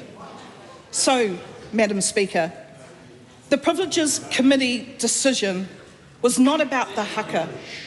It was about Te Pāti Māori bullying their way to change. And what the Privileges Committee have said to the House is that behaviour should not stand.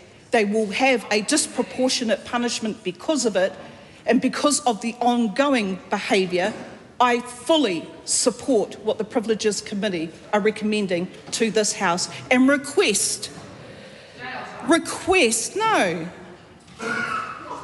that the members over there grow up and start learning how to debate issues and be a part of a solution instead of making stupid statements like we're going to suspend the treaty for 21 days. If that's the case, I hope you all give up all your wages. I hope you all give up everything that you take from the government in order to then trash the rest of New Zealand, because that's a disappointment to Māori. That's a disappointment to a lot of Māori who tell us they don't support your extremist ways. Utter contempt. Utter contempt, not only for the treaty, but also for the process. And I hope the 21 days gives the party time to sit down and think about how they behave in the House and how they actually can get action and get things moving. Because it is possible, but not with that bullying, aggressive attitude. Thank you, Madam Speaker. The Right Honourable Adrian Rurowhai. Tēnā koe te māngai o te whare. I stand in support of the amendment moved in the name of the Right Honourable Chris Hipkins, and I do so for a number of reasons. Before I get to those, I just want to make a few comments, actually. Madam Speaker, there's no winners in this debate. That's right. Each party in this House might think that they're winning by talking to the people that support them. But there is no winners in this debate. None. Especially not this House. My colleague, the Honourable Duncan Webb, talked about the Privileges Committee being one of the most senior committees of Parliament. Let me say that again, a committee of Parliament. Not a committee of the government, a committee of Parliament that should be holding to account actions of members of Parliament as the Parliament, not as the government.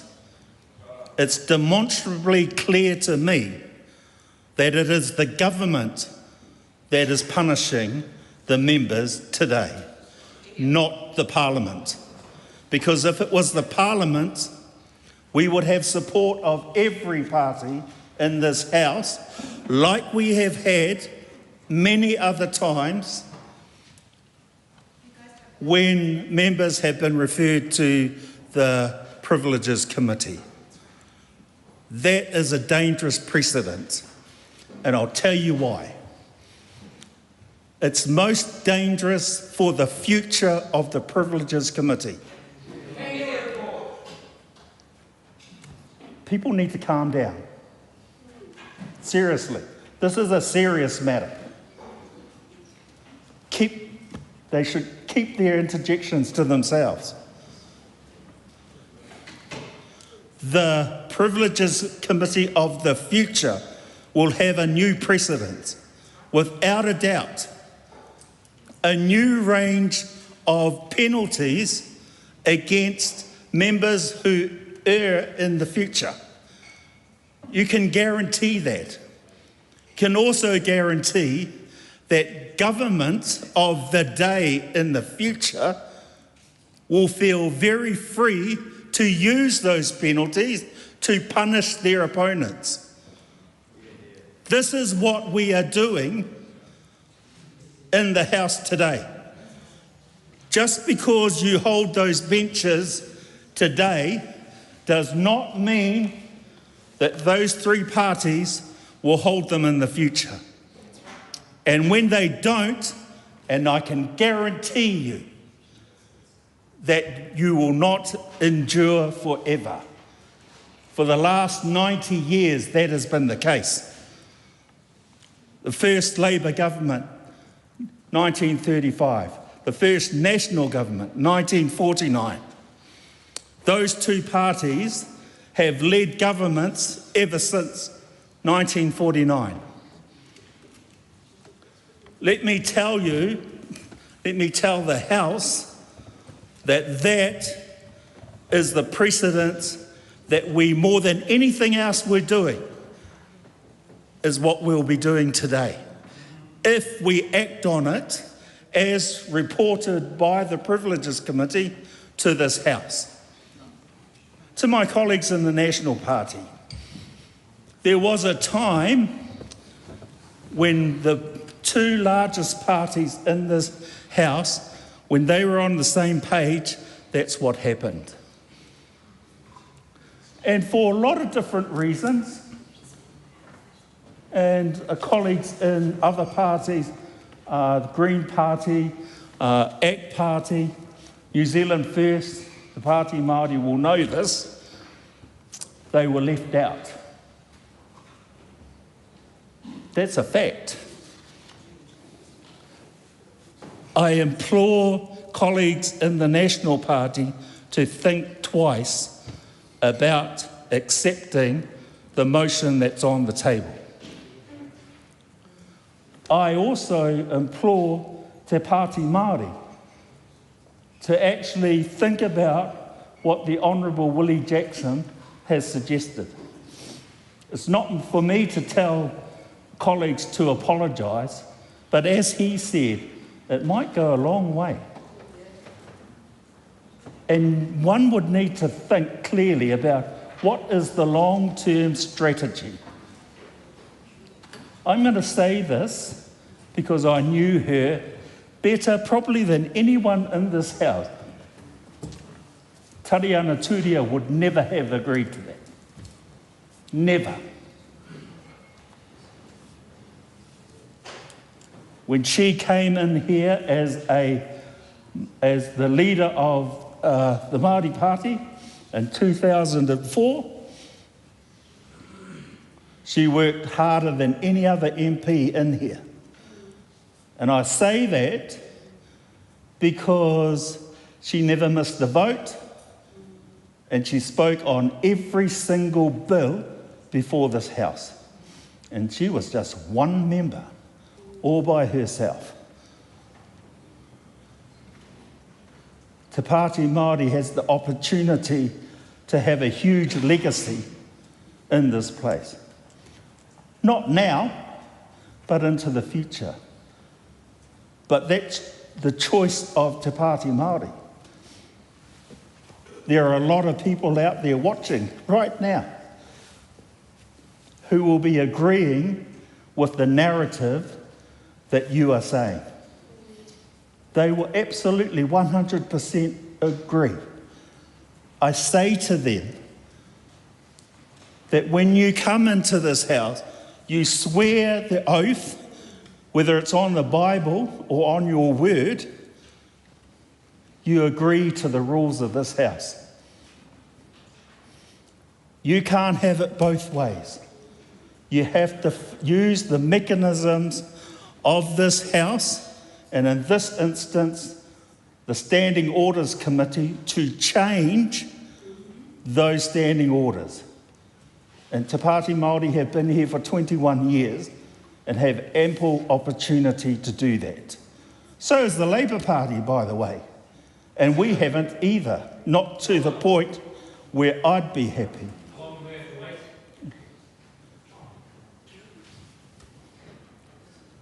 I'll answer that interjection. You're here, you're in this house. You have the opportunity to change it. Absolutely change it. You can't change it from not turning up for a vote in the House.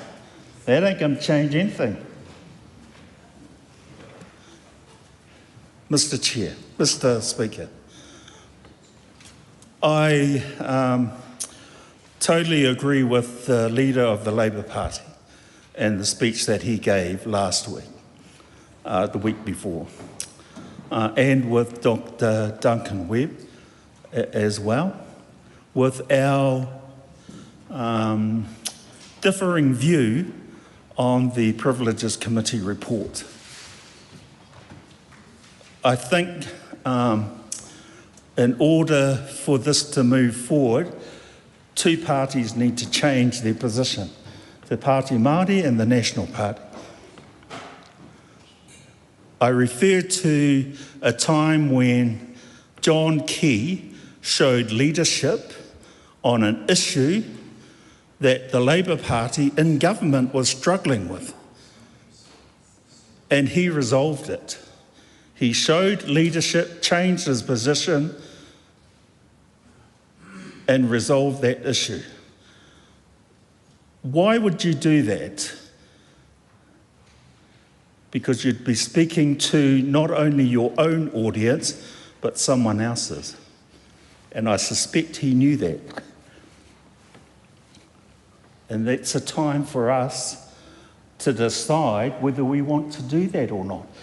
If the answer to that question by either party is no, then we're wasting our time in this debate.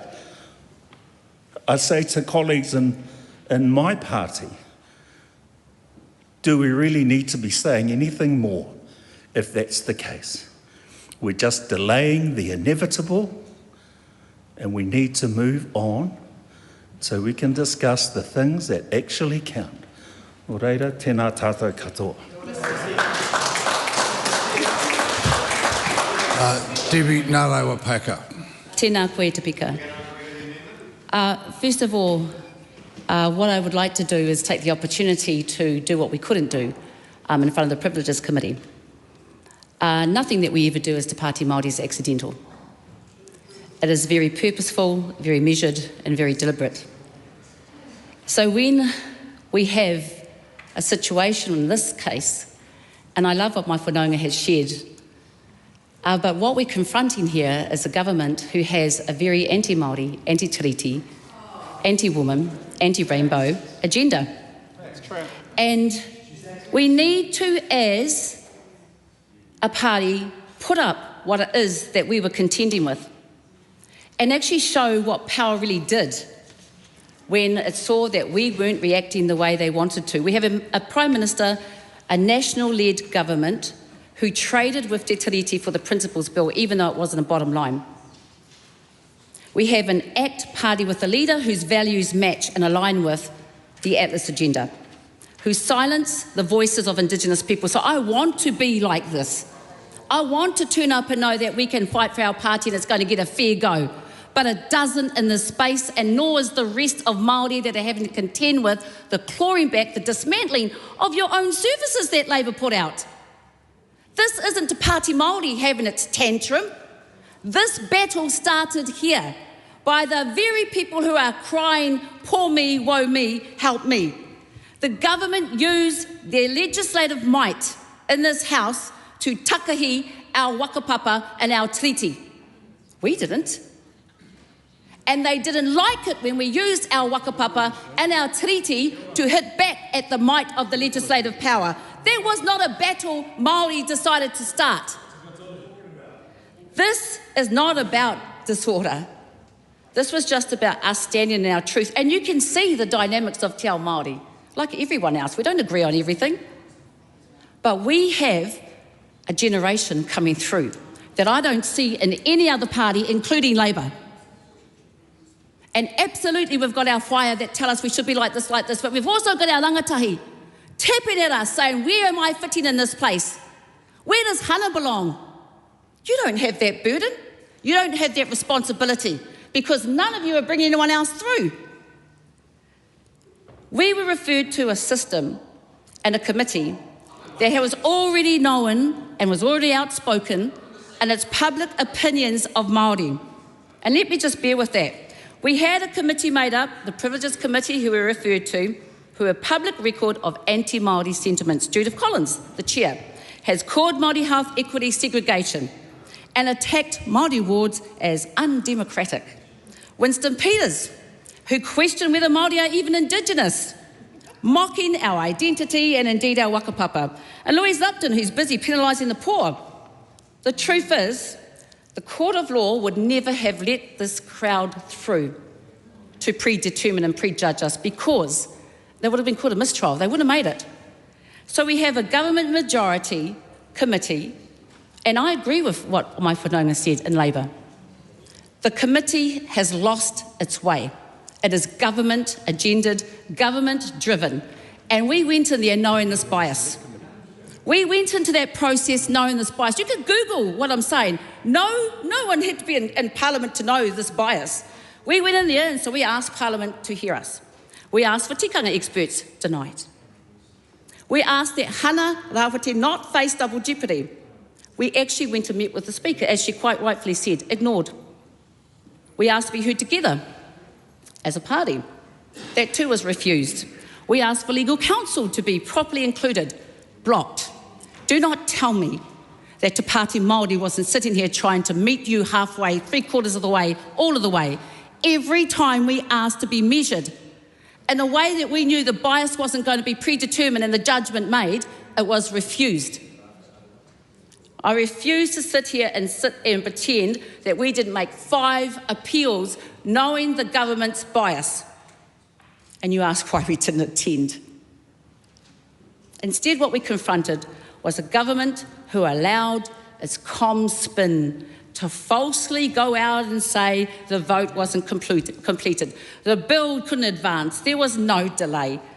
What they're really trying to say is we disrupted the comfort of this government, who's had a free run. Sit there and do emergency. We'll sit there and have an emergency run on this. We'll do crazy timing on this. We won't have a discussion and public consultation on this bill. And then we had the demonising. The demonising of Māori. The demonising of my wiri. The demonising of my fingers.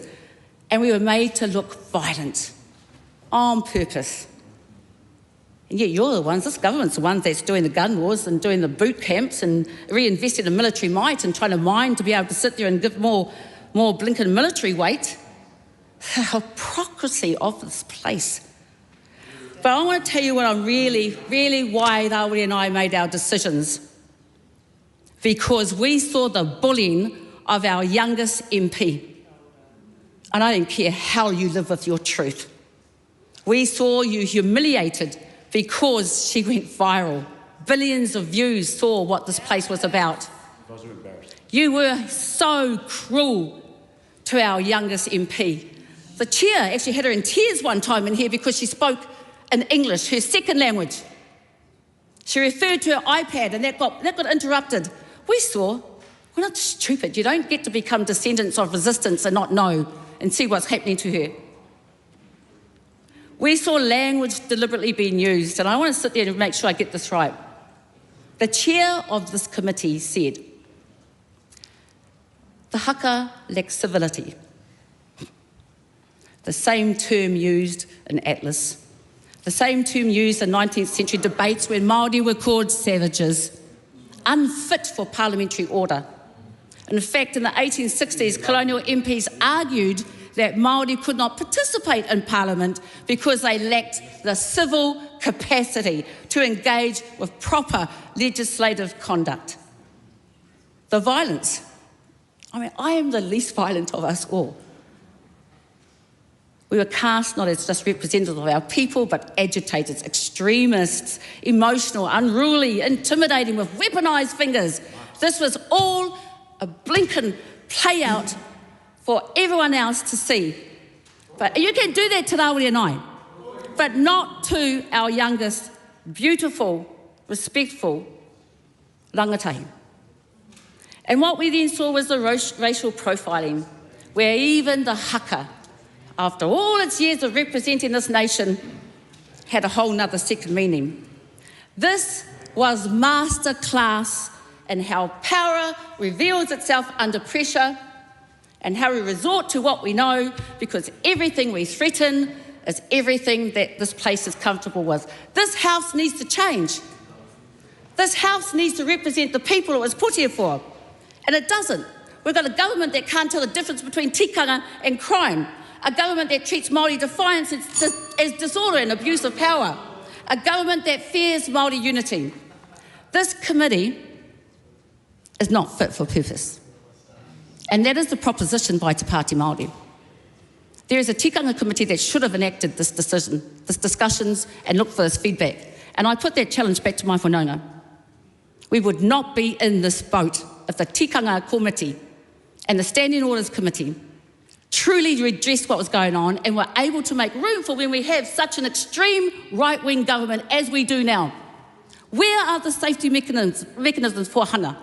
Where are the safety mechanisms for a marginalised party? Where are the safety mechanisms for a party that doesn't agree and in fact is under attack by the very government that is ruling it, judging it, deciding its fate? We came in and we told our people, we are not the moderate, we are not the incremental party. We're the transformational party because our people are hurting so much and so are our communities. We don't have the luxury of time to do this incrementally. We all came in and said that we would be the unapologetic Māori party. And you know, when you know that the foundations of your house are rotten, you've got to stop trying to build on those rotten foundations. If this is the cost of peace, and this is the cost of te tiriti, and this is the cost of what we have to endure now, so we make it better for the next generation out there coming through, ka pai. We wear it. We didn't ask any of you to do anything different. And nowhere is this recommendation telling us to do anything different. So stop introducing other views. If we got on with each other, if you had got a mihi atu, we were stitched up. And we're used to it. And we will wear this unapologetically. And I really don't care what the right-wing government says because it overused and abused its power in this committee and it used it for political purpose. Kia ora. Mr. Speaker. I understand, has the member already spoken in this debate? Oh, sorry, my apologies. Yes,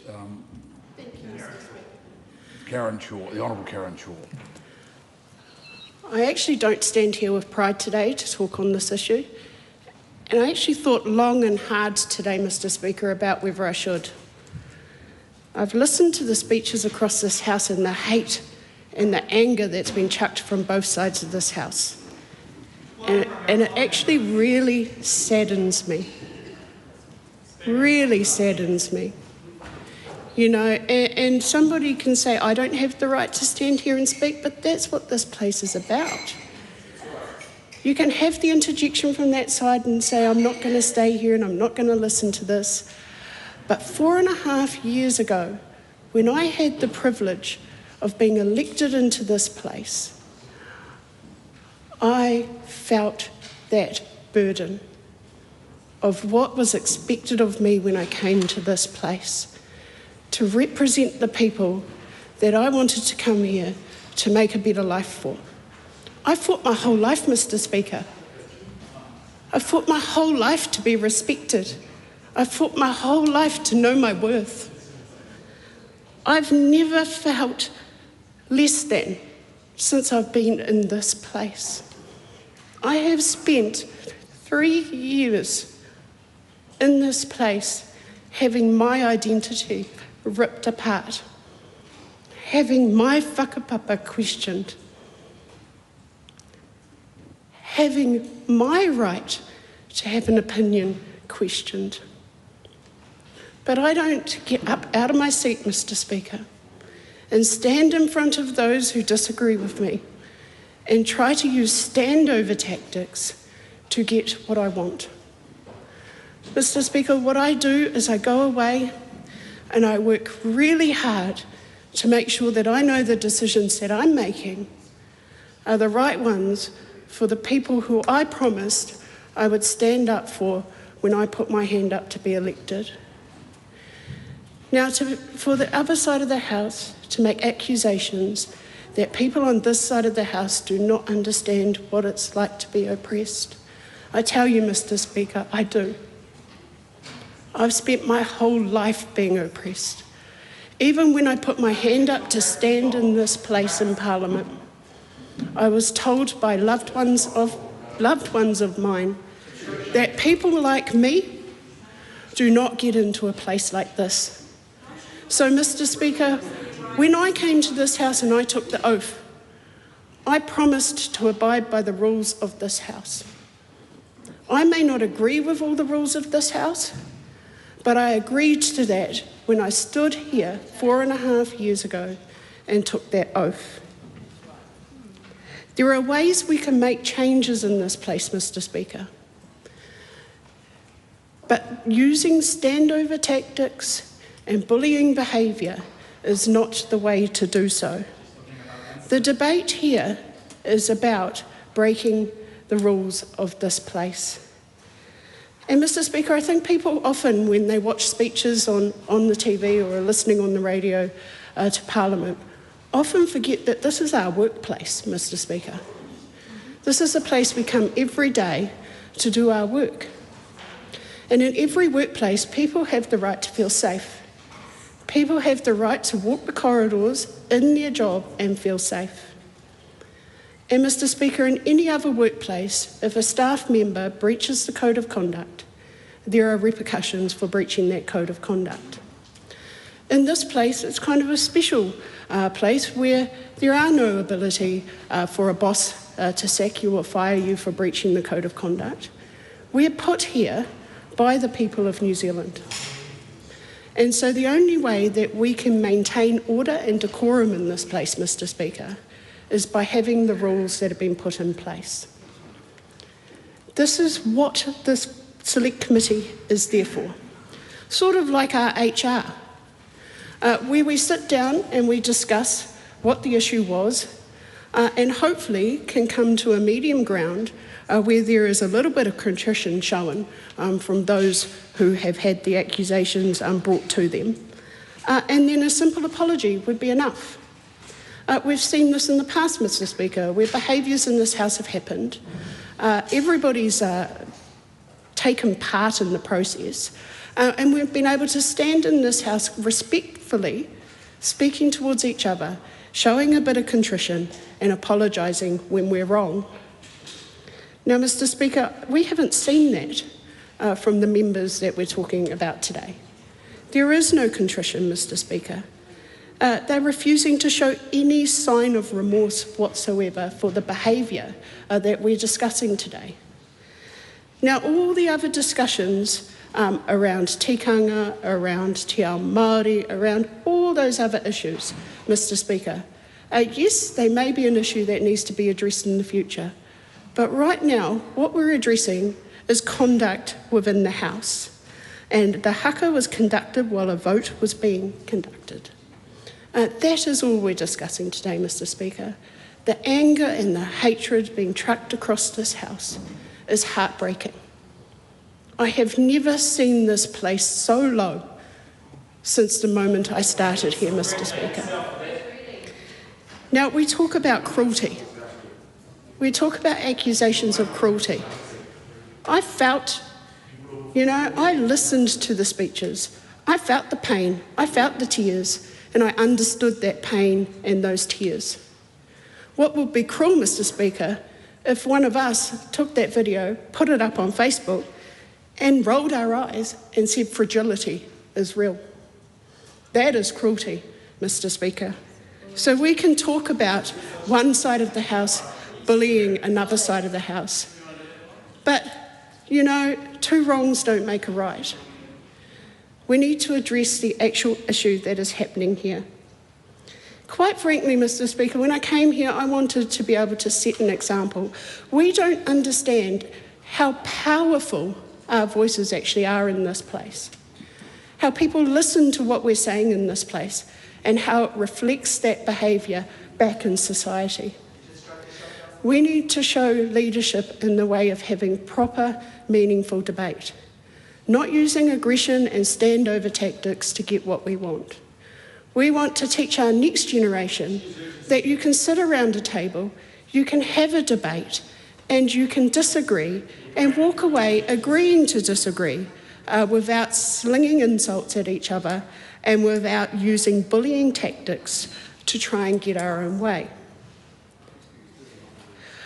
Mr. Speaker, I would really rather not be standing here, but I did think it was important that we brought the tone of this debate down and made sure we were actually debating the issue that's on the table. I would rather, Mr. Speaker, be doing what I was elected to do when I came to this House, and that is deal with the issues that are out in society, not talking about other parties within this House. Mr. Speaker, we have issues in our communities where families are losing their babies, where our people are becoming victims of crime, where our people are suffering, and we're standing here debating this. Quite frankly, Mr. Speaker, I'm embarrassed. I'm really embarrassed for everybody today, because the previous speaker was right. Nobody wins here. And if the party that is on the table today that we're discussing had showed a little bit of contrition, had showed a little bit of sign of, yep, we did something wrong, we apologise, then we may not still be standing here debating this, Mr. Speaker. But the fact of the matter is Te Pāti Māori has made it very clear that this is just the beginning, that they don't think they did anything wrong, and that they would do it again. And so, Mr. Speaker, that is why we're still standing here today debating this, and it's an absolute shame, because we should actually be discussing the real issues in this country, and especially in my portfolio space, where we have children dying in our communities. We should be coming up with solutions how to protect our children in our communities, not standing here debating another party, Mr. Speaker. So I'm going to leave it at that. But because there has been no sign of remorse and no sign of contrition, I will actually commend the recommendations. Mr. Speaker. Ricardo Menendez-March. Speaker, I rise on behalf of the Greens as the Green Party member of the Privileges Committee, and I am astounded by the last 3 past ACT Party MPs who seem far more offended about alleged finger guns than actual gun violence, children living in poverty, or workers being exploited. I found it extremely shameful being a migrant to this country, being here by virtue of tatidity, and have a fellow migrant in the Privileges Committee actually continue to scapegoat Māori communities and flirt with the idea of imprisoning Te Pāti Māori members of Parliament. So shameful, and brings our migrant communities into disrepute. But I think rolling out their token migrants to do these tactics is a sign of fear, that more migrant communities are working with Māori to honour tatidity and stand against the politics of division that they represent. The Privileges Committee is, as others have talked about, a senior committee that is supposed to be, ruled by consensus. But in this debate, it has been shown that the members of the government would rather show their performative tears and outrage over this issue that they themselves inflicted us with. They chose this punishment. They chose to say, that they found it unprecedented. They chose to hand a punishment 7 times bigger than what has been given before. And I am sick and tired of members of the government and their performative outrage about this so-called dropping standards of this House, when it is the former Deputy Prime Minister who continuously asks out-of-order questions in the House and challenges the speakers on an almost weekly basis. It's always those that are complaining the loudest about the so-called dropping standards that are lowering the standards themselves. I just heard the previous ACT Party speaker talking about cruelty, when actually we have had members of the government using terms like sick idiots to refer to other members in the House, idiots actually just up until recently, and constant slurs and languages and literally anti-migrant rhetoric in this chamber. They should look in the mirror. They should look in the mirror, and the ACT Party members may want to tell their leader to stop driving up Parliament steps before they start their crocodile tears about the lowering standards of the House. And for those lecturing Te Pāti Māori about how they should behave, let it be reminded that Te Pāti Māori, the Greens, said any of us are not here to represent the government members of the House. We're here to serve the voters who elected us. Those voters who elected us into this place, they knew what we stood for. Te Pāti Māori voters knew what Te Pāti Māori stands for, and they're accountable to their voters, not to you. The Green Party does not support the recommendations of the Privileges Committee because it is indeed unprecedented. And I found it ignorant of the members to actually be conflating the haka with intimidatory behaviour. That's on them. Because actually the world is watching us. And in fact, many around the world, including in my homeland of Mexico, are watching with pride. Indigenous communities in my homeland are watching us with pride and with hope about what happened in the House last year. Because it served as a reminder of the power that Indigenous peoples across the world can tap into to seek justice. I was flooded with messages from people in my homeland feeling pride about our parliament. And yet these government members seek to completely misunderstand the sentiment around the world that was of hope, and it was about inspiration and what is actually possible. Indeed, there are rules in this House that are actually completely made up, often a vestige of a British Parliament that actually, they are made up. All rules are made up. All rules are made up by humans. That's what rules are literally are. Like, rules are made up by humans, and humans can change the rules.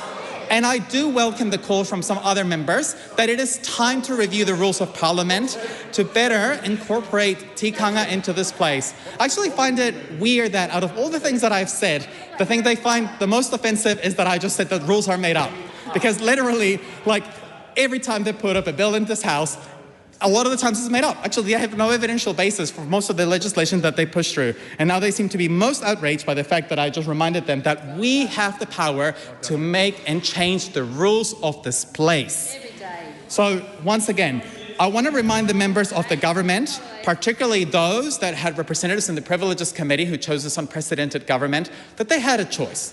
They had a choice between choosing performative outrage and an unprecedented punishment, or to reflect and stand back on the fact that the world is watching us and we could be leaders about how we choose to have a democracy that actually represents our foundational document, and indeed, as representatives of the Crown in this place, to actually honour Te Tiriti o Waitangi. And instead, we have a government that uses this performative outrage to distract from their anti-Māori legislation to create this theatre. They were the ones who chose for us to have this debate. And in the Greens, we did take this decision collectively. I have a feeling that the government members who were in the Privileges Committee probably didn't even talk to the colleagues about the unprecedented punishment that they were handing out. I have a feeling that they were driven by their own personal ideological vendettas. I have a feeling that they completely ignored and did not take into account the repercussions that actually our Parliament could be brought into disrepute potentially internationally, because the world is also watching this debate and the punishment that is being handed. And indeed, this is setting a precedent. It's setting a precedent because future governments, and if we have future sessions of the Privileges Committee under the current membership, what we now have is a precedent of A, acting incredibly in a partisan way, and B, now creating a new threshold of suspension that will lift basically any future considerations that we make. And again, I want to remind those members that were so outraged about the cruelty of this place, they may want to maybe talk to their colleagues about their constant breaches of standing orders, their constant disregard for the House, the constant insults, and that they perhaps, as they've said, that they got more important things to debate, they may want to actually introduce legislation that fixes the issues that we face instead of, for example, having budgets that allow child poverty to remain at staggering levels. I genuinely wish that they would bring this kind of energy and, so-called heart onto the issues that matter. But instead, they've chosen to do a sideshow of distraction. And you know what? I'd rather be debating this than be debating bills that will leave more people in poverty. I would rather be here talking about the self-inflicted debate that they created than actually debating bills that will cause harm in our communities. I don't care for the bills that they bring into this House because they're causing harm on our communities. So be it. If we have to spend time scrutinizing the decisions they made, then we'd so have it. I support the amendment by my co-leader, Marama Davidson, to actually change the punishment from suspension to censure. Why? Because actually, if it was completely up to us, we would have paused the Privileges Committee process and not have this debate altogether to allow for a review of how tikanga can be incorporated in this place and then look at this issue with fresh eyes. But right now, what we have is an opportunity, and the government members have an opportunity to reflect on what they have done and to change their minds. It's never too late. It's never too late to realize they made the wrong decision, that they're setting an unprecedented threshold that now government members will keep using to punish other MPs to basically prevent them from participating in the House. Te Pāti Māori was right that countless of voters will be missing representation in this place as a result of this unprecedented punishment. And I found it staggering that when the ACT Party member justified the decision, she didn't explain why. She just said it was justified. But that's 7 times as much as we've had before. I don't think it's justified, and I challenge members of the government to actually give us an actual justification as to A, why they find the haka intimidatory, because I think most New Zealanders wouldn't agree with that. B, to explain to us why they thought setting a punishment 7 times higher than it's been set before is justified. Because so far, they haven't. We've had crocodile tears, we had performative outrage, but we haven't had an actual debate on this issue. We have the former Deputy Prime Minister rambling throughout his contribution in this debate without offering any meaningful substance to this issue. If they think it is so serious, then they would treat it as such. But for them, it's a convenient platform to attack Māori, to push through the politics of divisions that they stand for.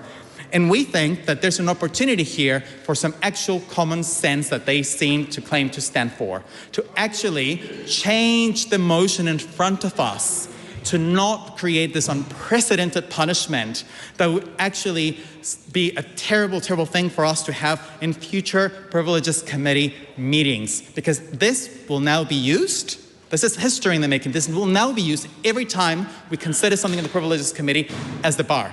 And I think that's shameful. I invite the members of the government to use their common sense and their wisdom rather than their politicking to actually change the motion in front of us and to accept our amendment. Speaker.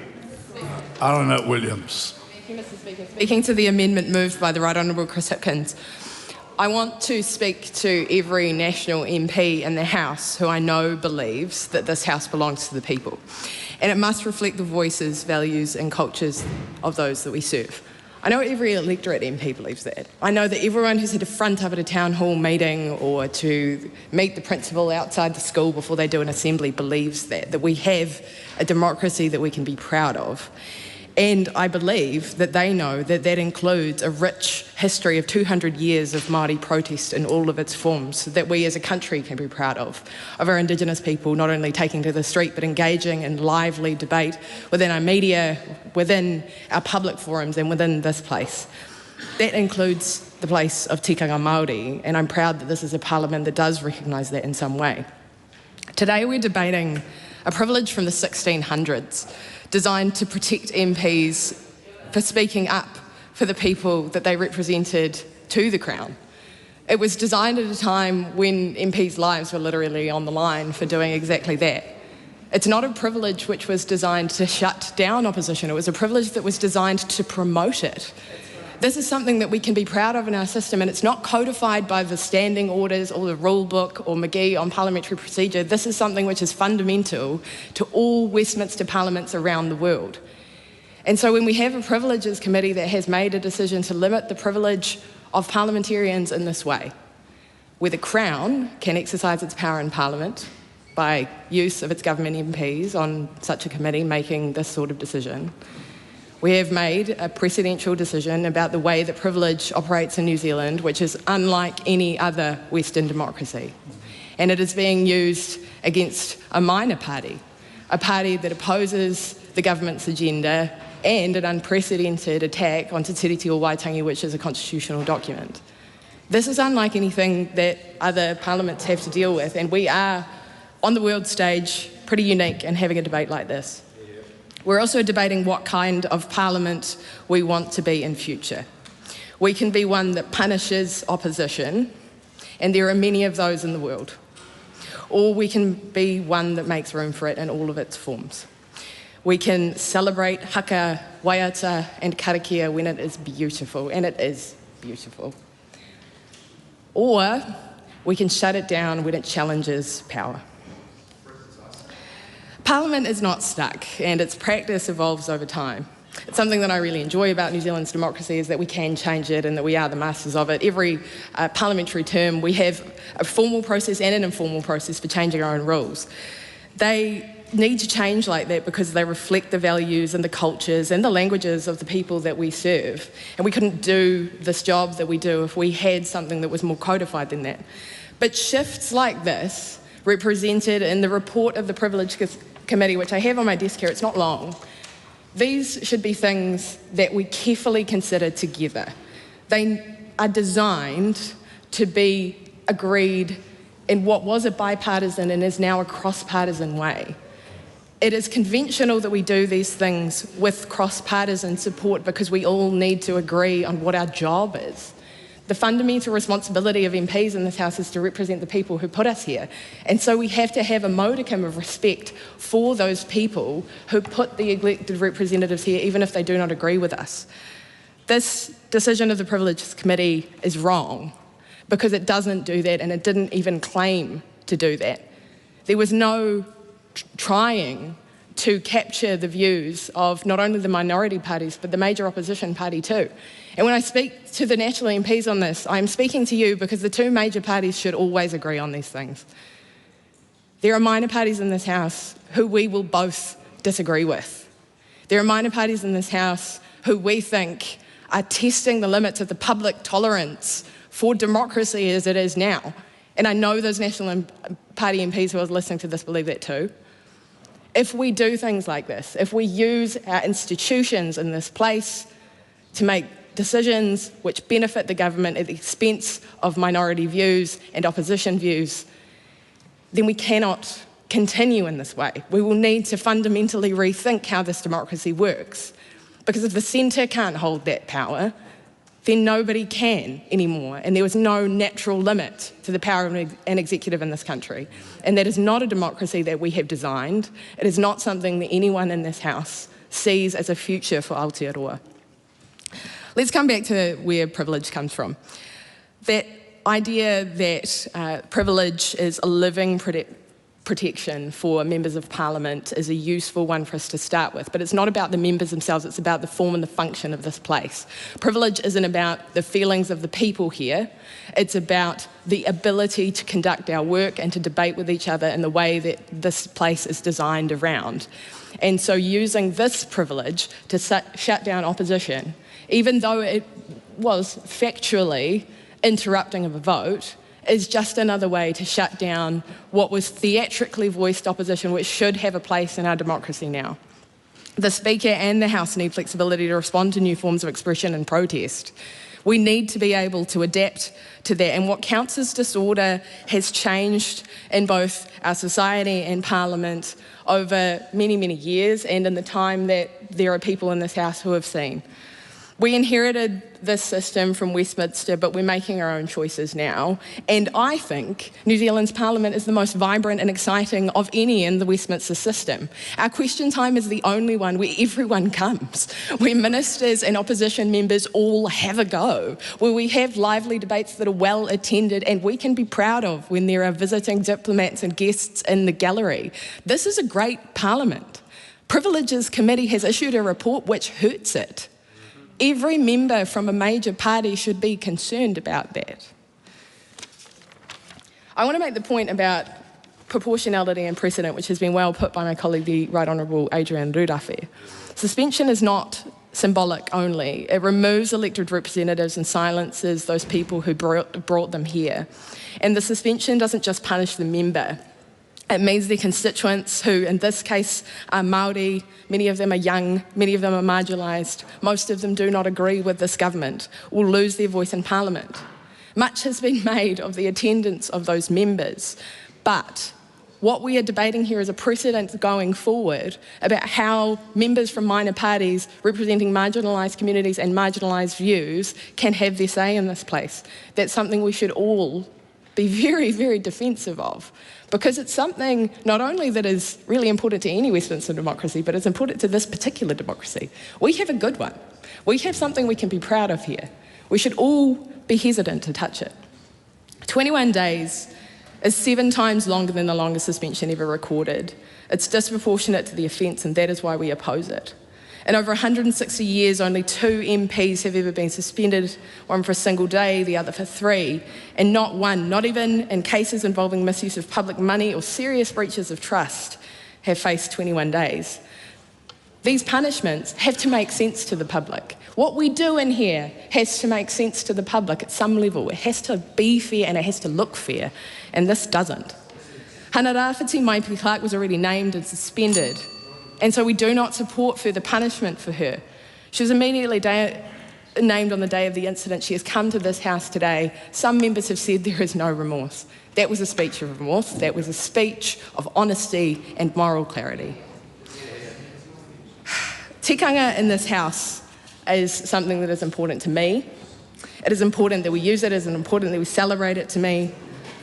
Tikanga is not mentioned in the standing orders despite its significance in all of our public life. Standing Order 109 recognises te reo Māori, but not the broader practice of tikanga at all.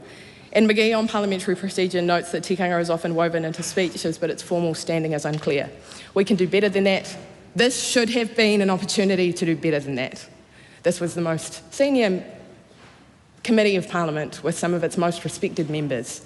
It had an opportunity to codify some of the use of tikanga and haka, and it did not do that, and so it failed.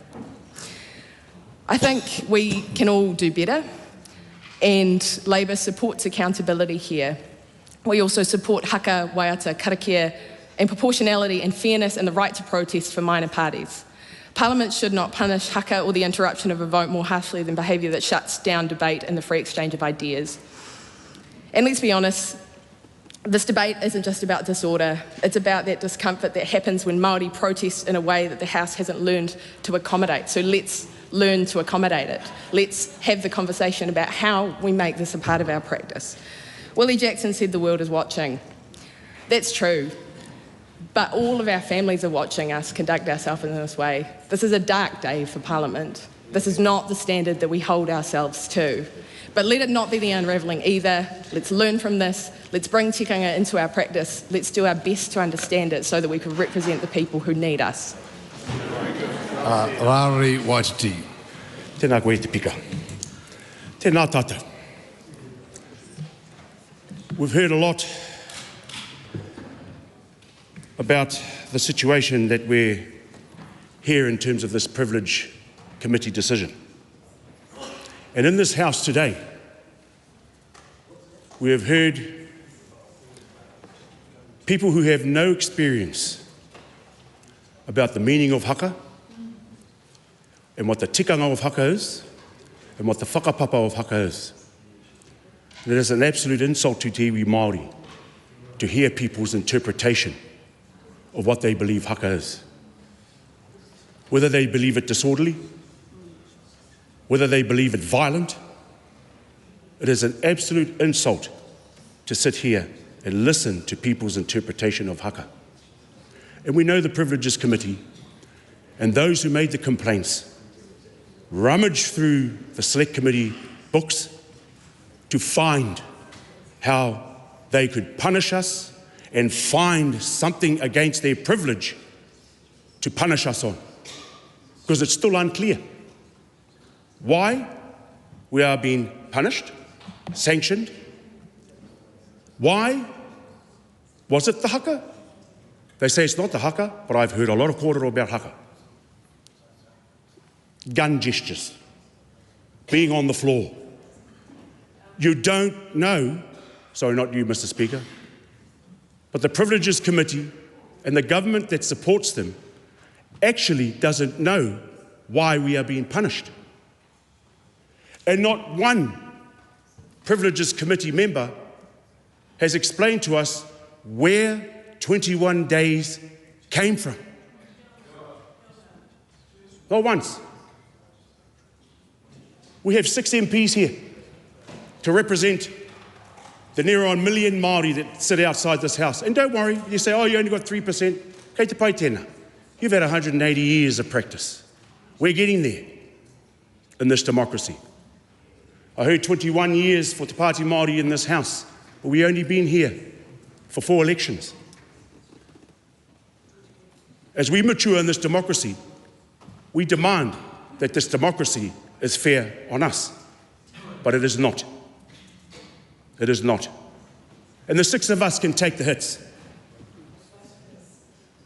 Talking about scribbles on my face, cowboy hats, and I wear this hat as an acknowledgement to my grandfather and the many Crows that went to fight in the Great Wars. C Company were known as ngā kaupoi, the cowboys. This is why I wear this hat. And I took the hat off my grandfather's coffin, so now you know. And the scribbles on my face represents the many of our ancestors that have been the victim of state-sponsored terrorism from this House. And this is a constant reminder that we are still here. Mr. Speaker, today we are ordered from the chamber for 21 days because we dared to meet the treaty principles bill with a haka. This House calls it disorderly. We call it an elevation of our Indigenous voice. A declaration that Māori will never surrender the mana of Te Tiriti o Waitangi. This punishment is not about noise control or standing orders. It is a warning shot from the colonial state that cannot stomach Indigenous defiance. This is the full machinery of the state swinging its hammer at 3 Māori bodies. The hammer may fall on 3 MPs, but the echo is meant to intimidate an entire people into submission. Let the record show why the hammer is so heavy. The Regulatory Standards Bill, a Trojan horse designed to chain every future law to corporate profit and to annihilate Te Tiriti o Waitangi. I direct threat to Te Tiriti o Waitangi and the Waitangi Tribunal, the very room where truth about injustice is spoken aloud, heard and legitimised. A plan to strip Tiriti clauses from 28 pieces of law, page by legislative page, erasing Māori presence from the statute books. This is not reform. It is a proactive repeal of our rights as tangata whenua. And the history tells us that when Māori refuse to play ball, the coloniser reaches for the maximum penalty, just as this House does today. Make no mistake, this government's agenda is a war on many. It is a war on Māori. It is a war on wahine who refuse to be silent. It is a war on takatapui who will not shrink. It is a war on many families living in poverty, and a war on any community that refuses the colonial mould.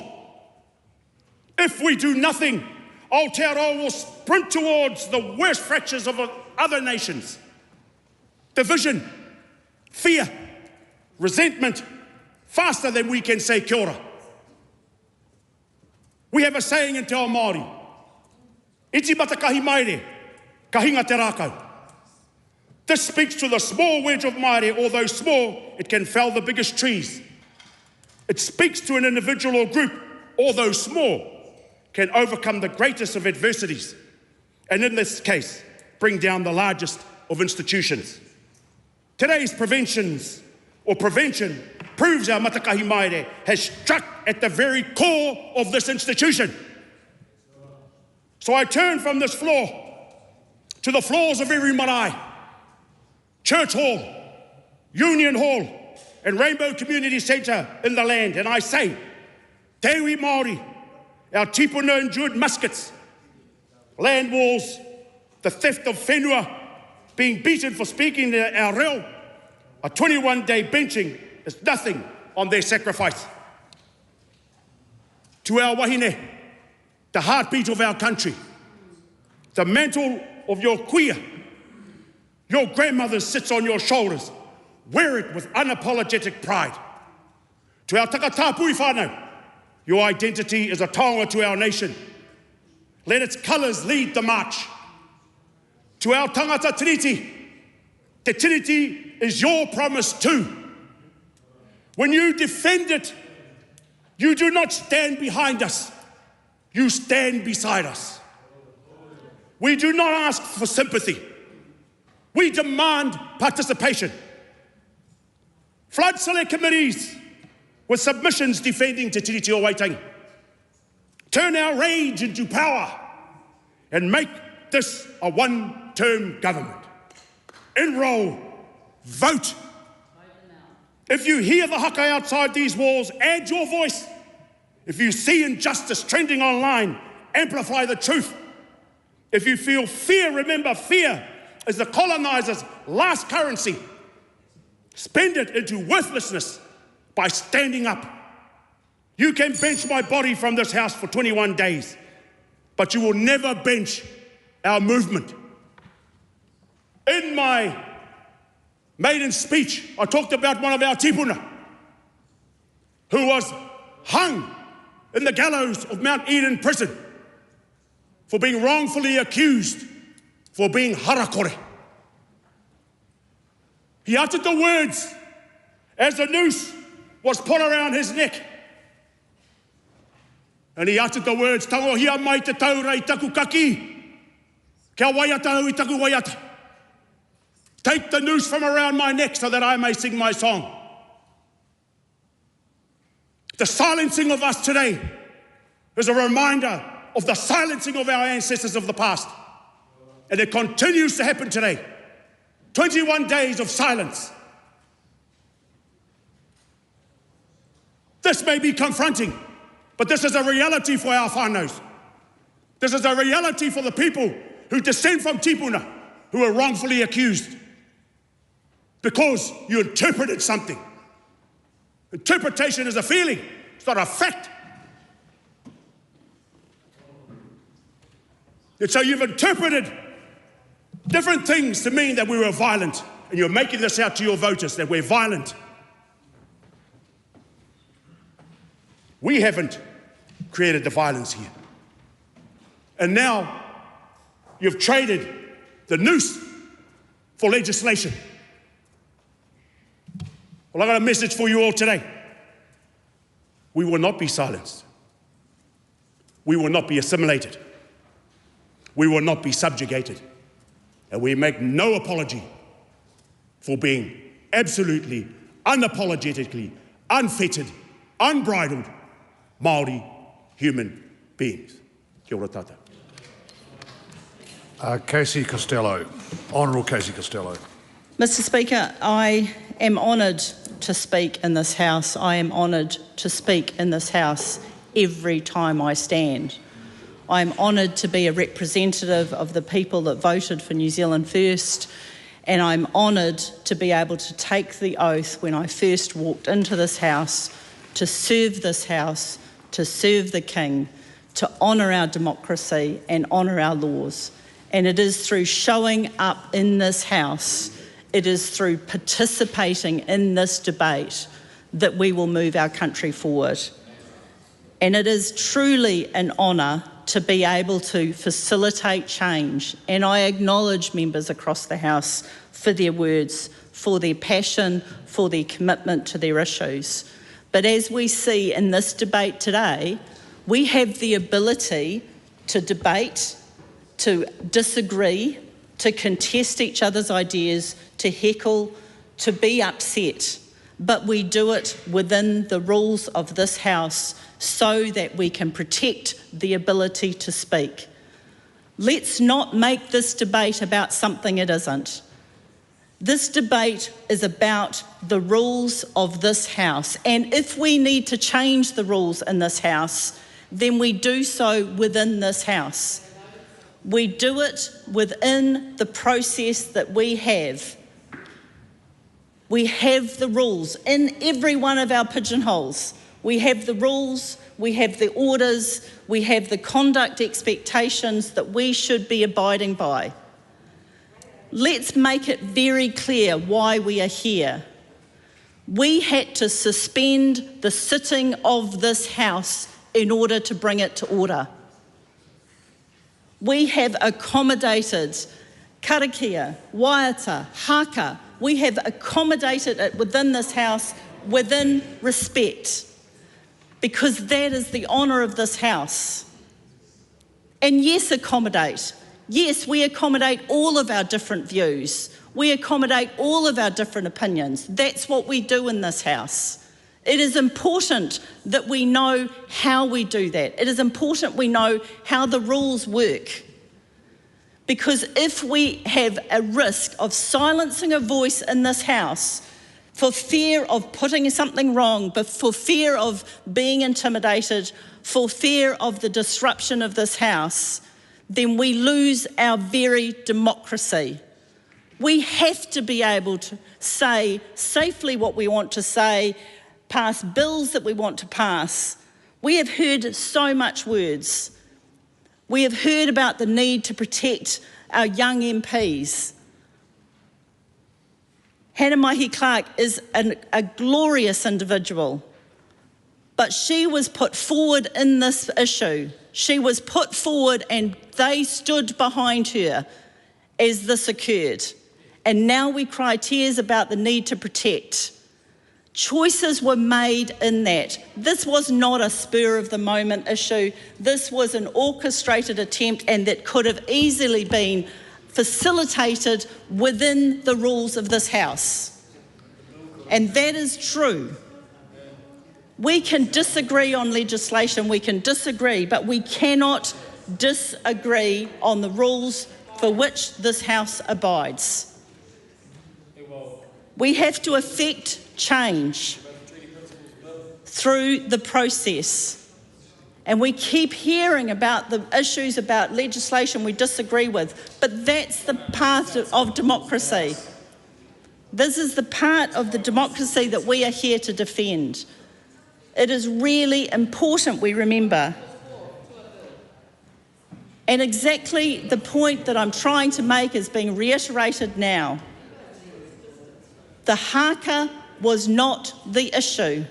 It was the breach of the rules under which we conduct ourselves in this House. And now we are having this indignation about the rules of this House. The indignation of the process under which we apply these rules. This is not about a personal attack. This is about defending the process under which we defend our democracy. It is so important.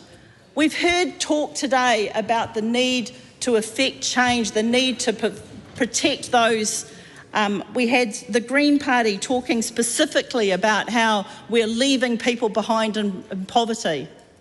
And yet a small bill today, a very small bill, that was about to put money in the hands of pensioners was voted down by the two parties that say we're doing nothing to help people.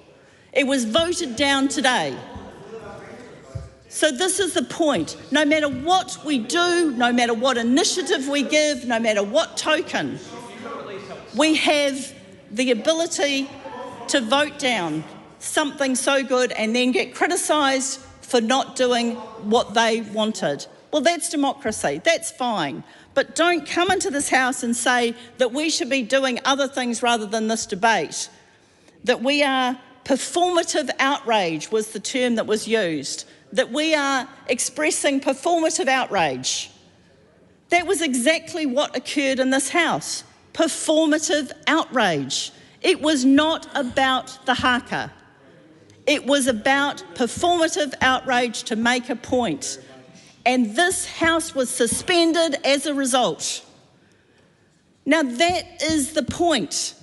We talked about this being unprecedented. Is it unprecedented that we had to suspend the sitting of this House? The Speaker tried to bring it to order. It would not bring it to order, and we had to suspend the sitting of the House. That is what we're debating here. We are debating the fact that we have rules. We are debating the fact that we need to know those rules in order for us all to operate. And these rules can be changed. We've talked about it. But you change it from within the system. That is why the legacy of the Māori Party exists today, because they came into this House to change the rules. They worked with the National Party to bring about better outcomes. That is the legacy. And now they complain that they're a different party to the Māori Party that came forward before. They are turning their back on the legacy that brought them to this House. They are turning their back on the legacy that brought them to this House and saying that they are a different party. This is the part. We are so tragically disappointed by the fact that we need to work together and we need to ensure that we are fully appreciative of the rules that give us the opportunity to be in this House. And let's come back to the very point I made at the beginning. We walked across this carpet, we stood at that desk and we took an oath. We took an oath. Whether you swore on the Bible, whether you swore on your own word, whether you swore on your own tonga, you swore an oath. And therefore, you have to be able to know what the rules are. This is what the tragedy is. This debate has been shifted from what it's actually about. It's about the protection of the rules. And this is the challenge that we need. If we are to conduct this debate, if we are to conduct this House, if we are to pass legislation, if we are to deliver outcomes for those that need it, we need to know the rules by which we conduct ourselves. We need to know how to conduct ourselves, and we need to know that there's protections in this House to make sure that we all abide by the same rules. That is what the equality of this system delivers. Whatever you are, you enter this House under the same expectations, the same conditions, and it is really important that we return this debate to what it's about. And this is the part that I want to ensure is protected as we conclude this debate. We want to make sure we can continue to conduct the business of this House.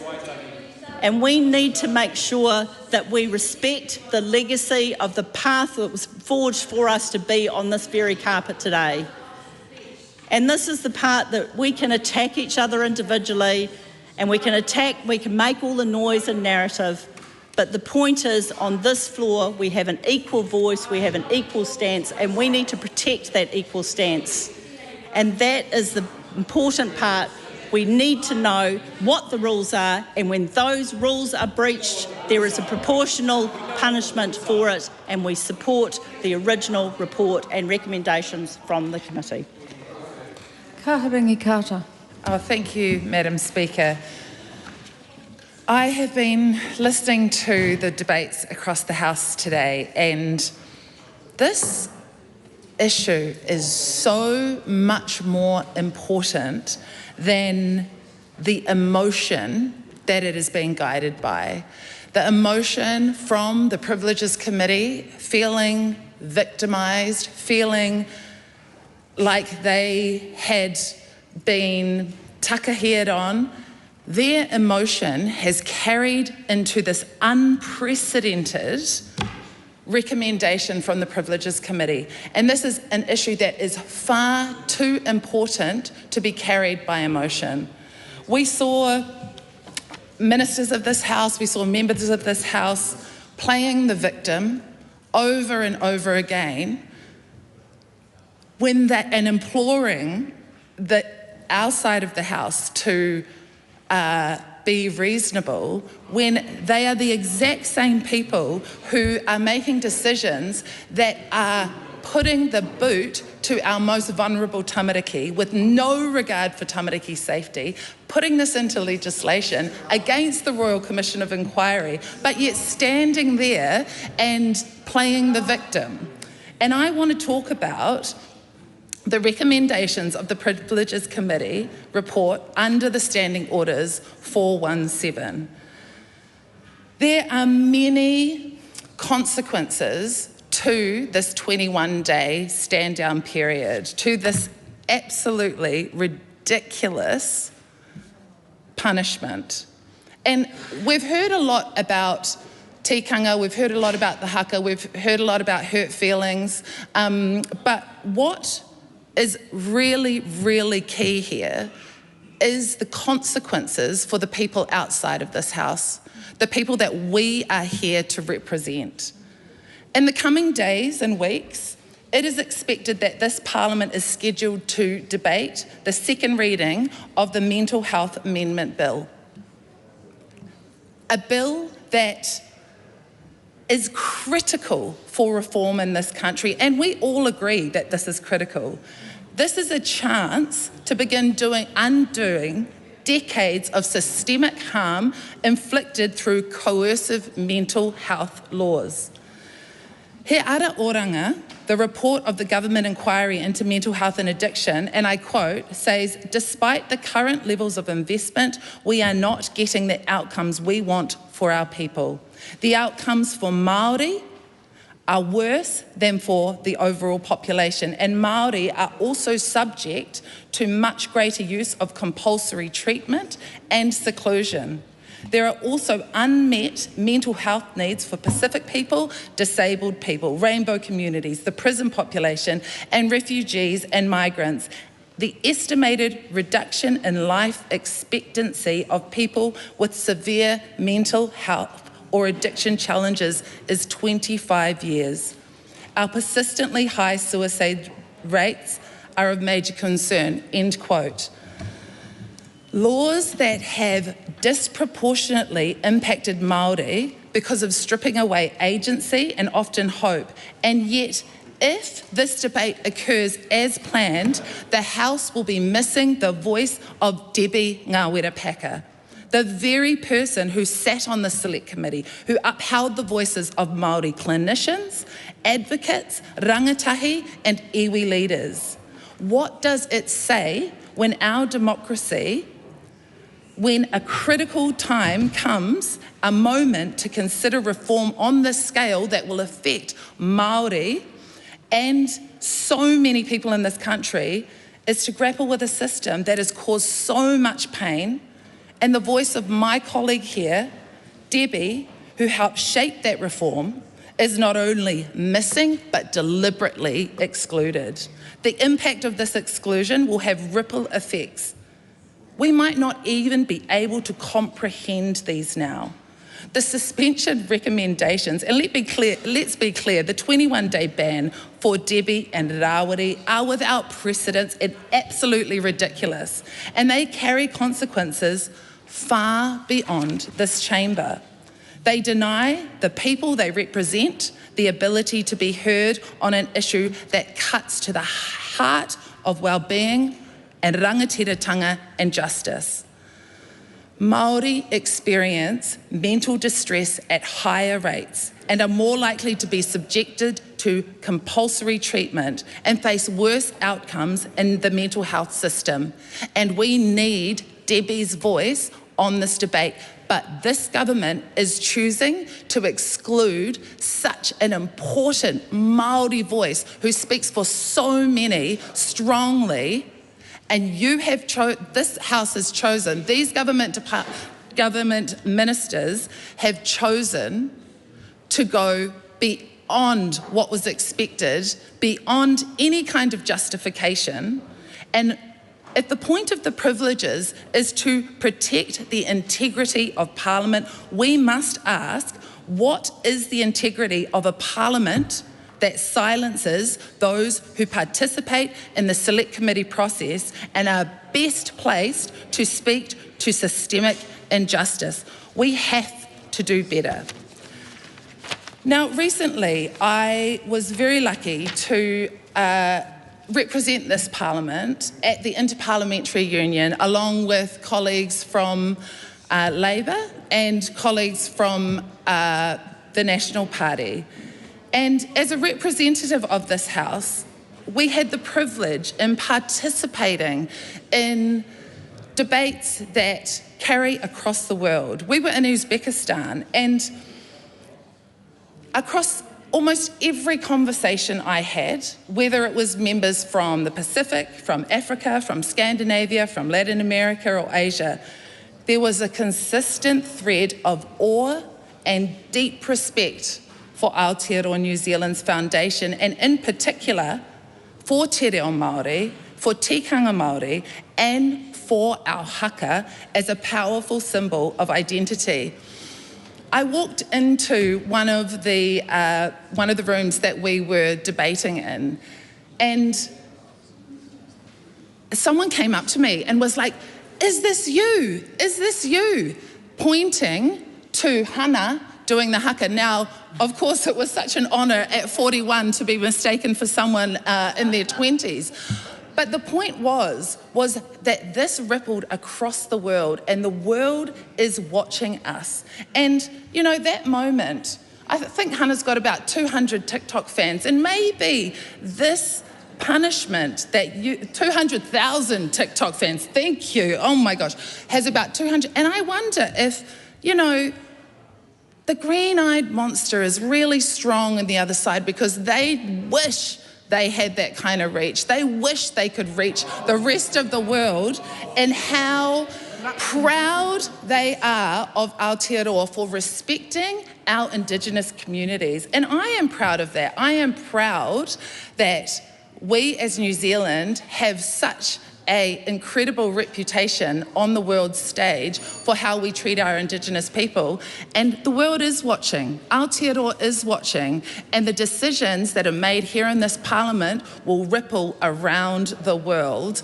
And I think we need to really focus on that disparity, on that gap between how the world perceives us and the actual reality here on the ground. We have worked hard for that reputation, and this could swipe it away just because this government is caught up in making decisions because of emotion instead of fact. This is way too important to be making your decisions based on your emotions and based on your crocodile tears.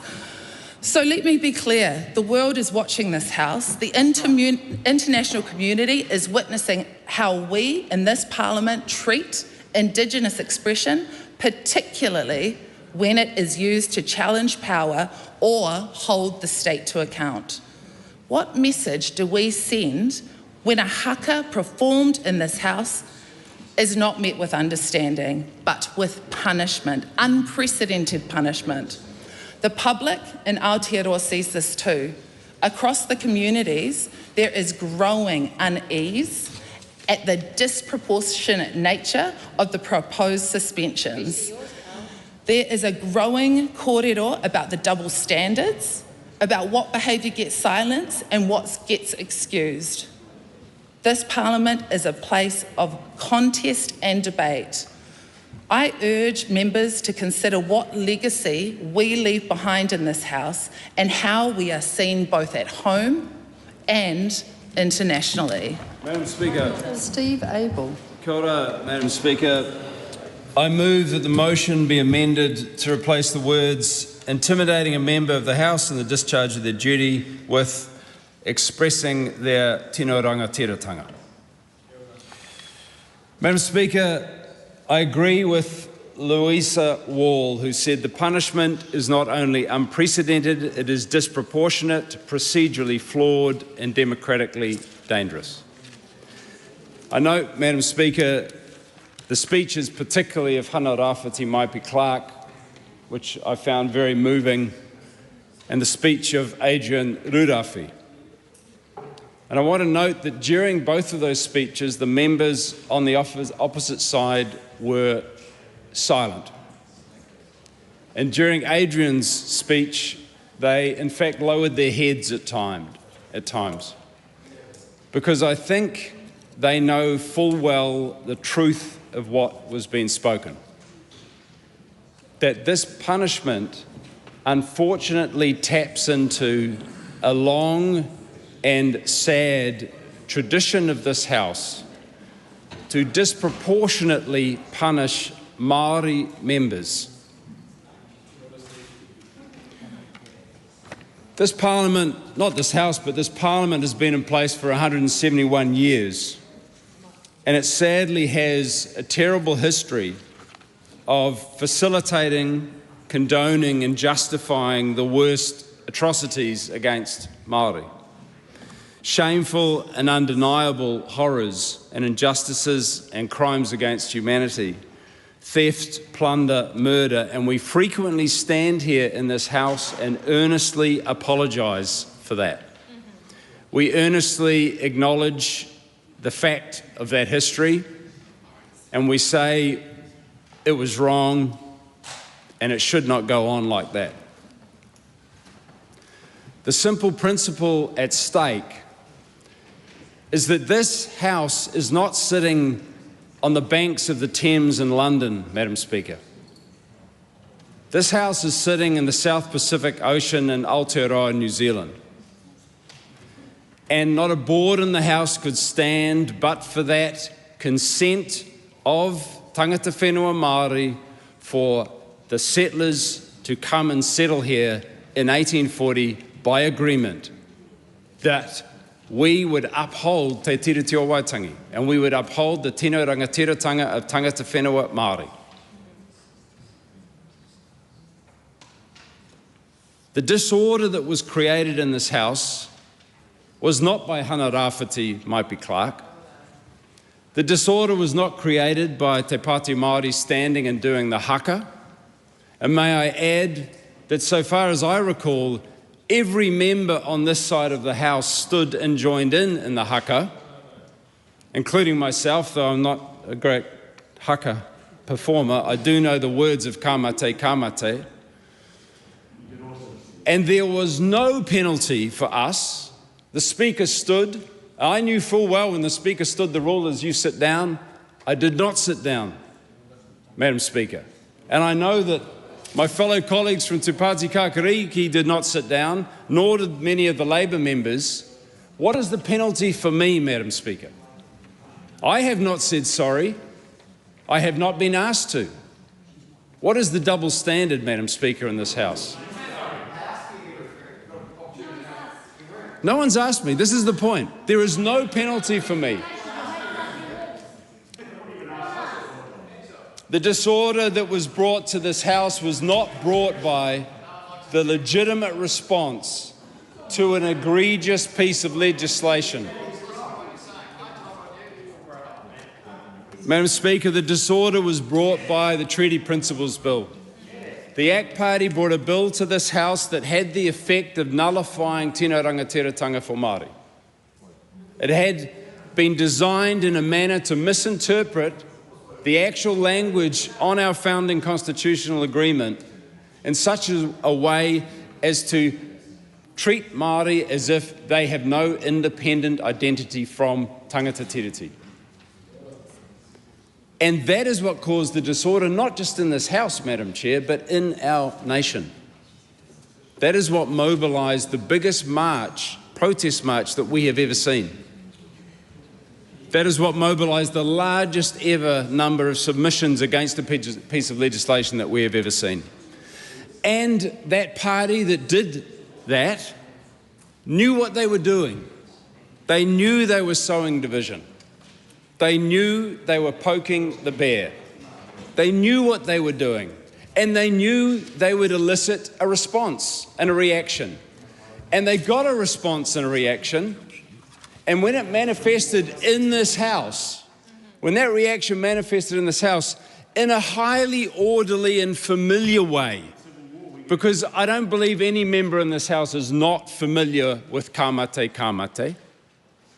It manifested in a very familiar way, and we knew what it meant. It was an expression of dissent and protest against this egregious piece of legislation. And then they cry the crocodile tears, Madam Speaker. And then they go, oh, I'm so intimidated.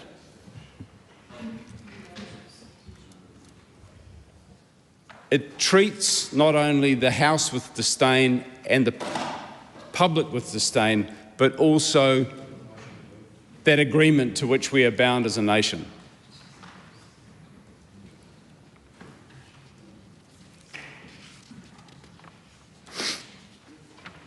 I also want to speak to Mr. Rurafi's point about the problem of the precedent set by this. I am deeply troubled, Madam Speaker, that there is a double jeopardy on Hana Rāwhiti Maipi Clark.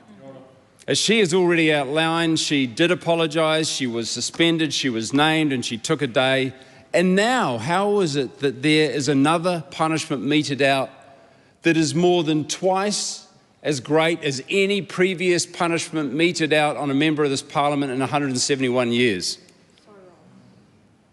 The double jeopardy is not just in any means.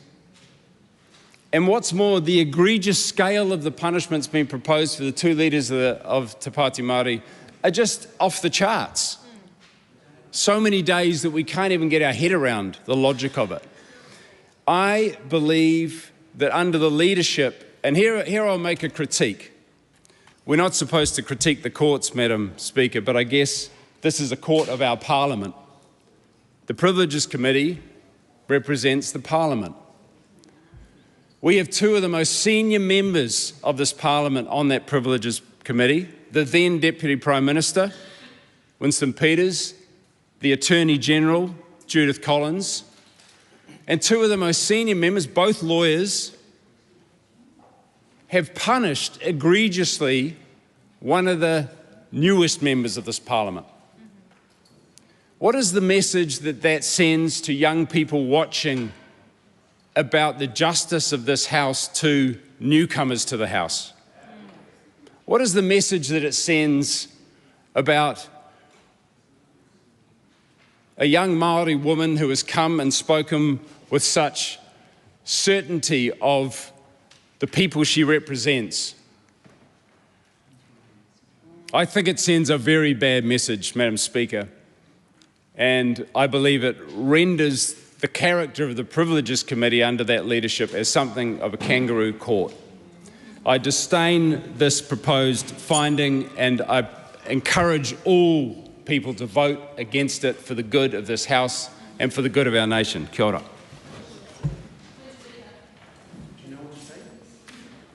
Oh. Rauwi Waititi.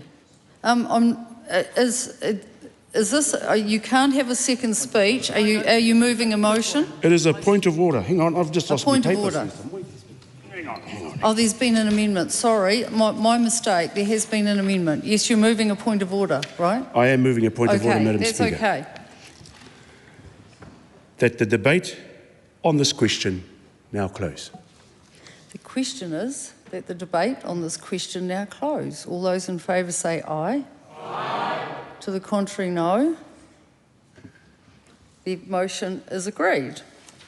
So we will take the votes that are put down with the including the First Amendment. So the question is that the amendment in the name of Right Honourable Chris Hipkins be agreed to. Those of that opinion will say aye. Aye. To the contrary, no. No. The noes have it. A party vote has been called for. Please, Clerk, conduct a party vote. New Zealand National. 49 votes opposed. New Zealand Labour. 34 votes in favour. Green Party of Aotearoa New Zealand. 15 votes in favour. ACT New Zealand. 11 votes opposed. New Zealand First. 8 votes opposed. Te Pāti Māori. 6 votes in favour.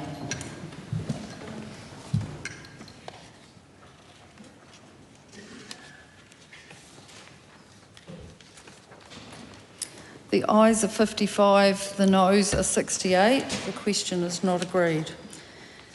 The question is that the amendments in the name of Honourable Marama Davidson be agreed to. Those of that opinion will say aye. Aye. To the contrary, no. No. The noes have it. A party vote has been called for. Please, Clerk. New Zealand National. 49 votes opposed. New Zealand Labour. 34 votes in favour. Green Party of Aotearoa New Zealand. 15 votes in favour. ACT New Zealand. 11 votes opposed. New Zealand First. 8 votes opposed. Te Pāti Māori.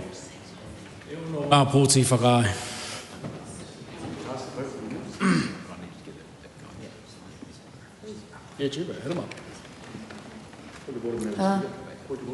Sorry, can I just complete that vote before you take the point of order?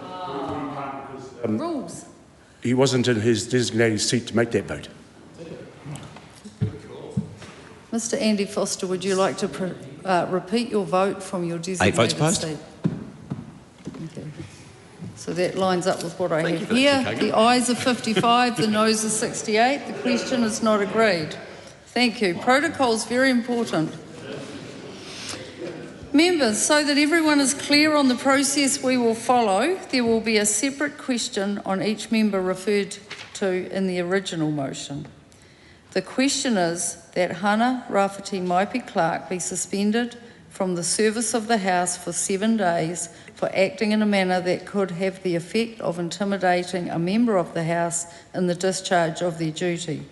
Those of that opinion will say aye. Aye. To the contrary, no. No. The ayes have it. Party vote has been called for. Please, Clerk. New Zealand National. 49 votes in favour. New Zealand Labour. 34 votes opposed. Green Party of Aotearoa New Zealand. 15 votes opposed. ACT New Zealand. 11 votes in favour. New Zealand First. 8 votes in favour. Te Pāti Māori. Votes opposed.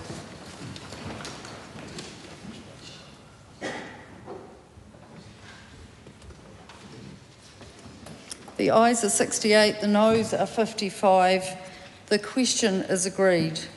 Hana Rafferty Maipi Clark therefore is suspended from the service of the House for 7 days starting from today.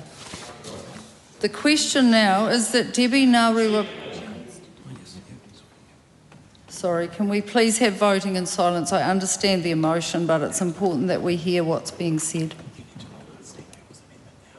Oh, sorry, I thought I did. Did I miss something? Okay, so Steve Abel's amendment is ruled out of order under Standing Order 124 as not being relevant to the motion on the Privileges Committee recommendation.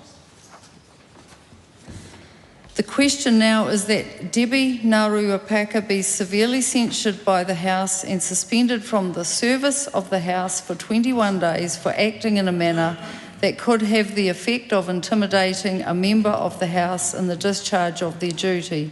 Those of that opinion will say aye. Aye. To the contrary, no. No. The ayes have it. Noes have it. Party vote. Party vote has been called for. Please, Clerk. New Zealand National. 49 votes in favour. New Zealand Labour. 34 votes opposed. Green Party of Aotearoa, New Zealand. 15 votes opposed. ACT New Zealand. 11 votes in favour. New Zealand First. 8 votes in favour. Te Pāti Māori. 6 votes opposed. It's now my understanding, can I please clarify that because Hana Rafferty Maipi Clark is suspended, Te Pāti Māori has 5 votes? That is correct. 5 votes opposed.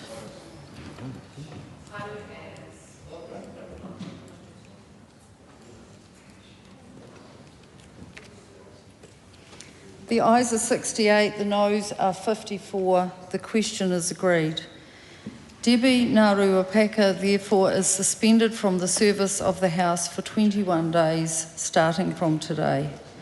The question now is that Raroi Waititi be severely censured in the House and suspended from the service of the House for 21 days for acting in a manner that could have the effect of intimidating a member of the House in the discharge of their duty.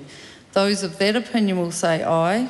Aye. To the contrary, no. No. The ayes have it. Party vote is being called for. Please, Clerk. New Zealand National. 49 votes in favour.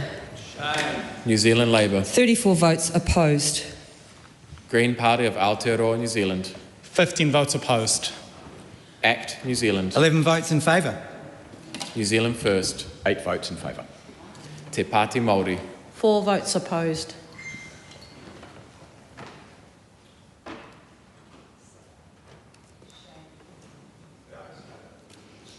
The ayes are 68, the noes are 53. The question is agreed to. Rawiri Waititi therefore is suspended from the service of the House for 21 days starting from today. The House stands adjourned until 2 p.m. on Tuesday, 24th of June 2025.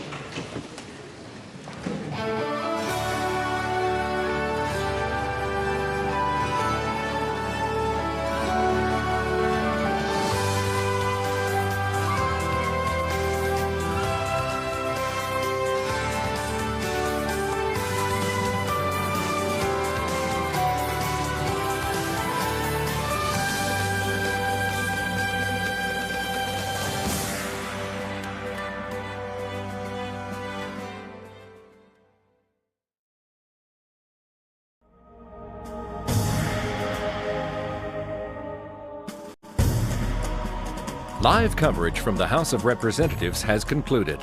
Coming up is a full repeat of today's proceedings. Question time will be repeated at 10 p.m.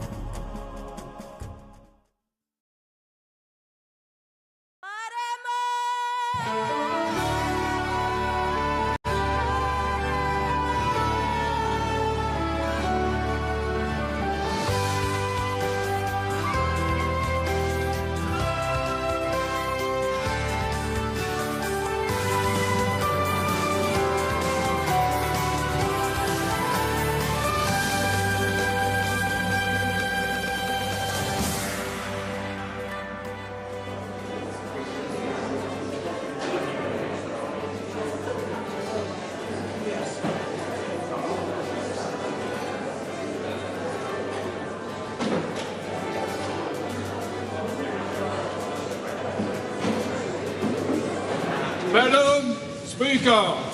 Here we go.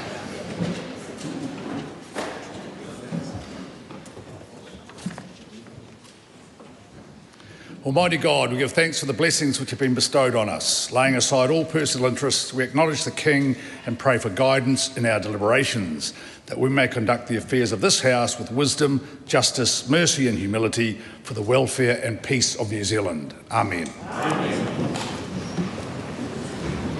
Honourable Chris Bishop. Thank you, Madam Acting Speaker.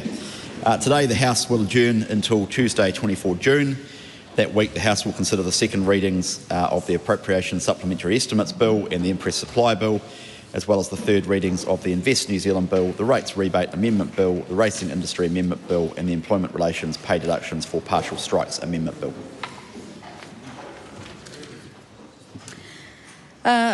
There are no petitions have been got. Oh, have I got an old list? Okay, there is one petition. Petitioner Suzanne Cook requesting that the House ban the private sale of fireworks to the public and restrict fireworks to licensed operators running organised public events in town centres only. Papers have been presented to the House. Ministry for Pacific People, Strategic Intentions for 2025 to 29. Those papers are published under the authority of the House. Select Committee reports. Report of the Finance and Expenditure Committee on the review briefing on the 2023-24 annual review of Kiwi Group Capital Limited. Report of the Health Committee on the Pai Ora Healthy Futures 3-day postnatal stay amendment bill.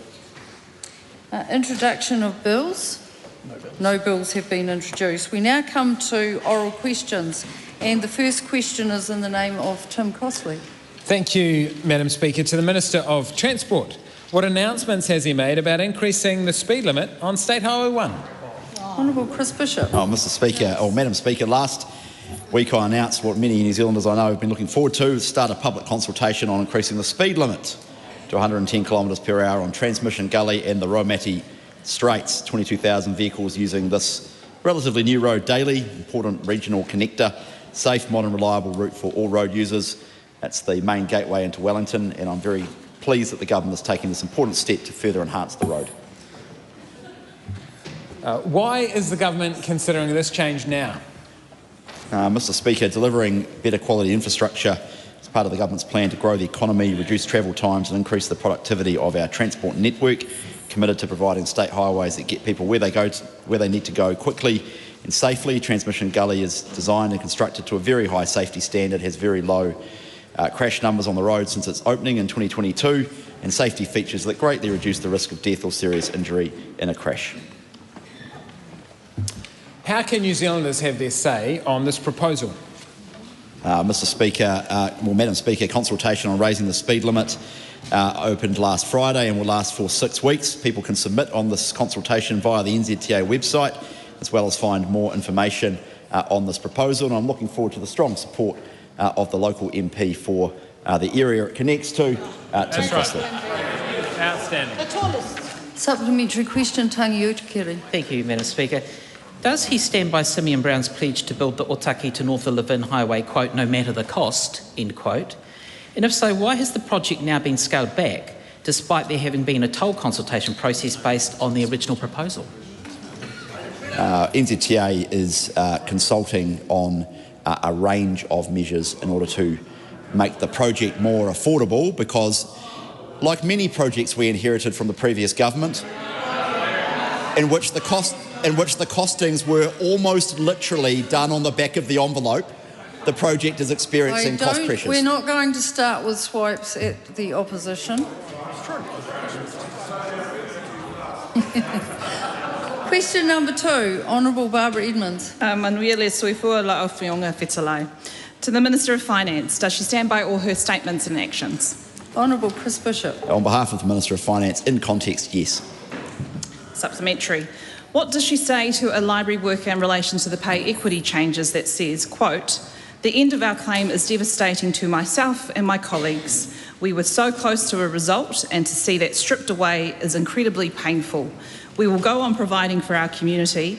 It's just that now we will do it knowing that our government does not value our work and in the knowledge that we will have to start our long fight for fair wages all over again, unquote. That's right.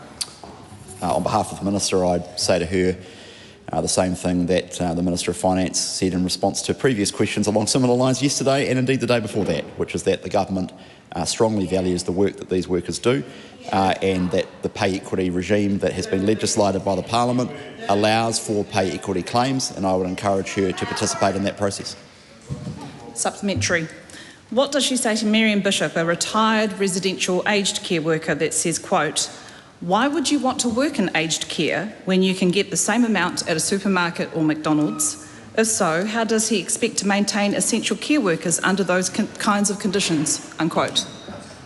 Well, the first thing I'd say to Ms Bishop is probably to ask whether or not we're related, and then the second thing I would ask is,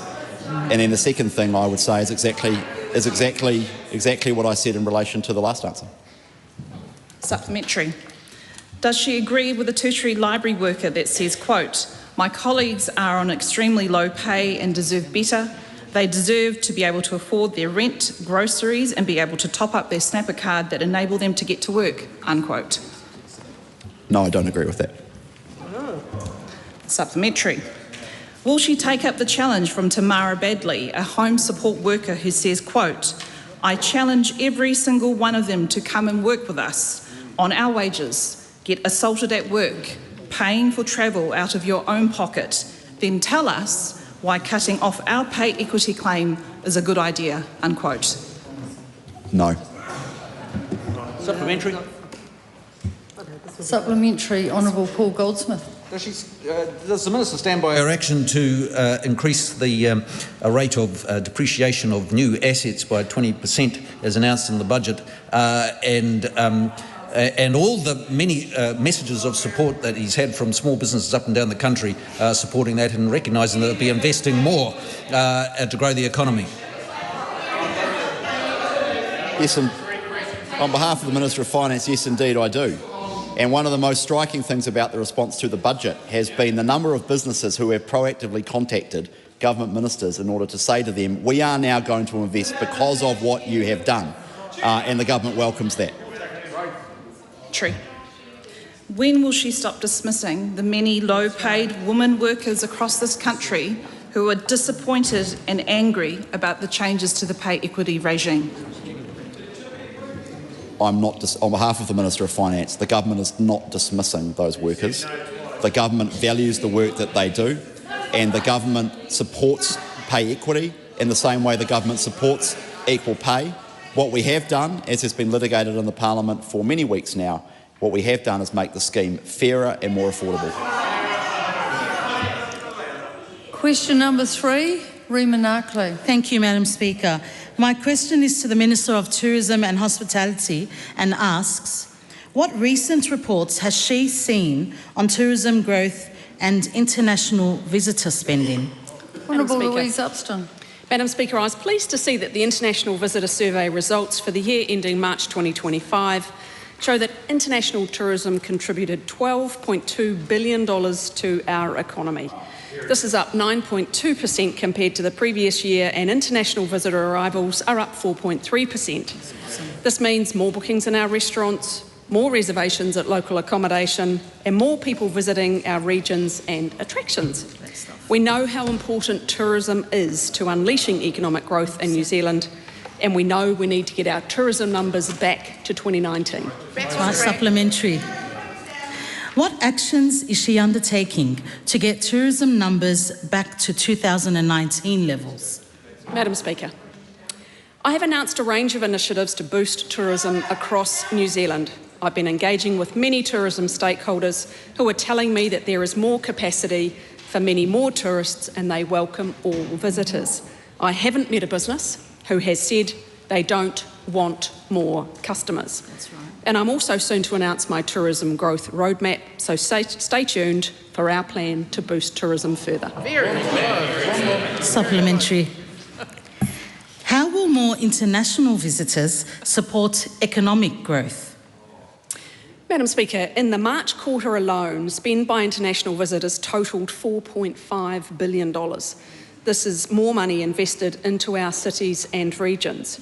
Every time a tourist comes to New Zealand and spends money at a local shop, buys a meal in a local cafe and stays in our accommodation, it's good for jobs, it's good for growth, it's good for the incomes of New Zealanders. Economic growth from tourism enables the government to invest more in public services like health and education. So our message is clear. New Zealand is open for business and we welcome visitors from anywhere at any time to come to New Zealand. Supplementary. What other announcements has she made to show that New Zealand is open for business? Madam Speaker, yesterday I was pleased to announce, alongside my fantastic colleague, the Honourable Minister Pōtaka, that cruise ships and aircraft will continue to have access to Milford Sound, rejecting a proposal to ban them. We know that Milford Sound is a major draw card for international visitors, and the Sound will play a key role in helping the country's tourism sector bounce back from the COVID hangover. Encouraging cruise ships and continuing access to the aerodrome will boost the local economy and support more local jobs. Question number 4, Cameron Luxton. Thank you, Madam Speaker. To the Associate Minister for the Environment, what recent announcements has he made about reforming freshwater rules? Honourable Andrew Hogarth. Thank you, Madam Speaker. Last week, the Minister of Agriculture and I announced the opening of consultation on sweeping changes to the National Policy Statement on Freshwater Management. We are seeking views on proposals which will cut the red tape for farmers so they can get back to feeding New Zealand and the world. Proposals include making sure that council planning balances community objectives, including economic and social benefits, with environmental protection. Introducing flexibility to councils to set their own bottom lines according to what their people want. Making provision for on-farm water storage and ensuring that we can continue to have domestic vegetable production. Supplementary, Madam Speaker. Why is it important that vegetable production is covered in the new freshwater rules? Madam Speaker, local council rules have made it harder and harder to grow fresh, healthy vegetables in New Zealand. And some of the stories I've heard almost from day one of being a minister are pretty silly. For example, the rules say you can't rotate crops within a catchment even though there is no increase in total production. You've just shifted it to another block. If we want Kiwis to access fresh vegetables at affordable prices, we have to be able to grow them. I don't want to be in a situation where we have to import all of our vegetables in cans or frozen because of overly strict freshwater rules. The consultation asked the public what they think about in terms of the best way to make sure we can keep growing veggies here in New Zealand. Supplementary. How are the proposals a return to localism in freshwater management? Thank you, Madam Speaker. We are proposing on giving more power back to local communities through their councils by giving them the flexibility to set their own bottom line for contaminants. It is clear that setting bottom lines nationally, which was massively expanded under the previous government, has failed in a way to help people manage freshwater. It can't be right that for catchments even dominated by native bush, they can't always meet these national bottom lines for some contaminants. It's high time that Wellington gets out of the way so local communities can achieve the best environmental outcomes that they want. Supplementary. How will the proposals rebalance freshwater management in the interests of all water users? Madam Speaker, good regulation often requires policymakers to balance competing objectives in a way that makes people's lives better. The previous government's freshwater rules are bad regulation because what they do establish is a vague spiritual concept called te mana o te wai as the fundamental objective of the rules that must be addressed before all other community needs. This has led to the rules being applied in such a way that has strangled agricultural growth and bound farmers in compliance. We'll hold consultation to gather public feedback and encourage everyone to share their thoughts. I can keep talking if you want. That was a long enough answer. Okay. Thank you. Question number 5 in the name of Honourable Giantinetti. Thank you, Madam Speaker. To the Minister for Women, does she stand by all her statements and actions regarding pay equity? Honourable Judith Collins. Thank you, Madam Speaker. On behalf of the Minister, yes, in the context in which they're made. Why, when the Minister of Finance first informed her of pay equity changes via a phone call on the 9th of November 2024, did she not tell the Ministry for Women? Well, Madam Speaker, I don't have detailed information on that, but I can say that the Minister and other ministers discuss matters a lot of the time about a range of things, and not all of them are the sort and to the level that we need to advise the ministries of. Why, when she first received a copy of Minister Van Velden's Cabinet paper on pay equity on the 14th of March 2025, did she not provide a copy to the Ministry for Women? Well, I don't have any information on that, and I have no indication that what the members just said is correct. Point of order, Madam Speaker. Point of order, Honourable Jantanita. This is actually in response to WPQ 24163, which absolutely says that that happened on that date, and it's a follow-up question to that particular written parliamentary Thank you. So that's confirmed the member's question, yes. but the Minister has said that she didn't have an answer. I think that's still... Yes, I think it's very important that I don't try and make things up, because in this government we try and be absolutely on spot. So I would much rather that that member asked either the Minister directly or she did another written parliamentary question. Why did she not inform the Ministry for Women on pay equity changes the day prior to the announcement, instead leaving it to the Deputy Public Service Commissioner to inform her ministry? I'm sure that it's exactly the same answer as before, and the other thing is, of course, that the Public Service Commission has been deeply involved in this, and perhaps you'd like to ask the Minister for the Public Service. We'd be happy to tell her exactly what's what, including what is a woman. Is it correct that the Ministry for Women employs some of New Zealand's experts on pay equity? And if so, why did she not once consult with them on the government's pay equity changes? Well, it's exactly the same answer as before, and I really do think that the member should also consider that the Minister herself is an expert on women's issues, again, knowing exactly what a woman is.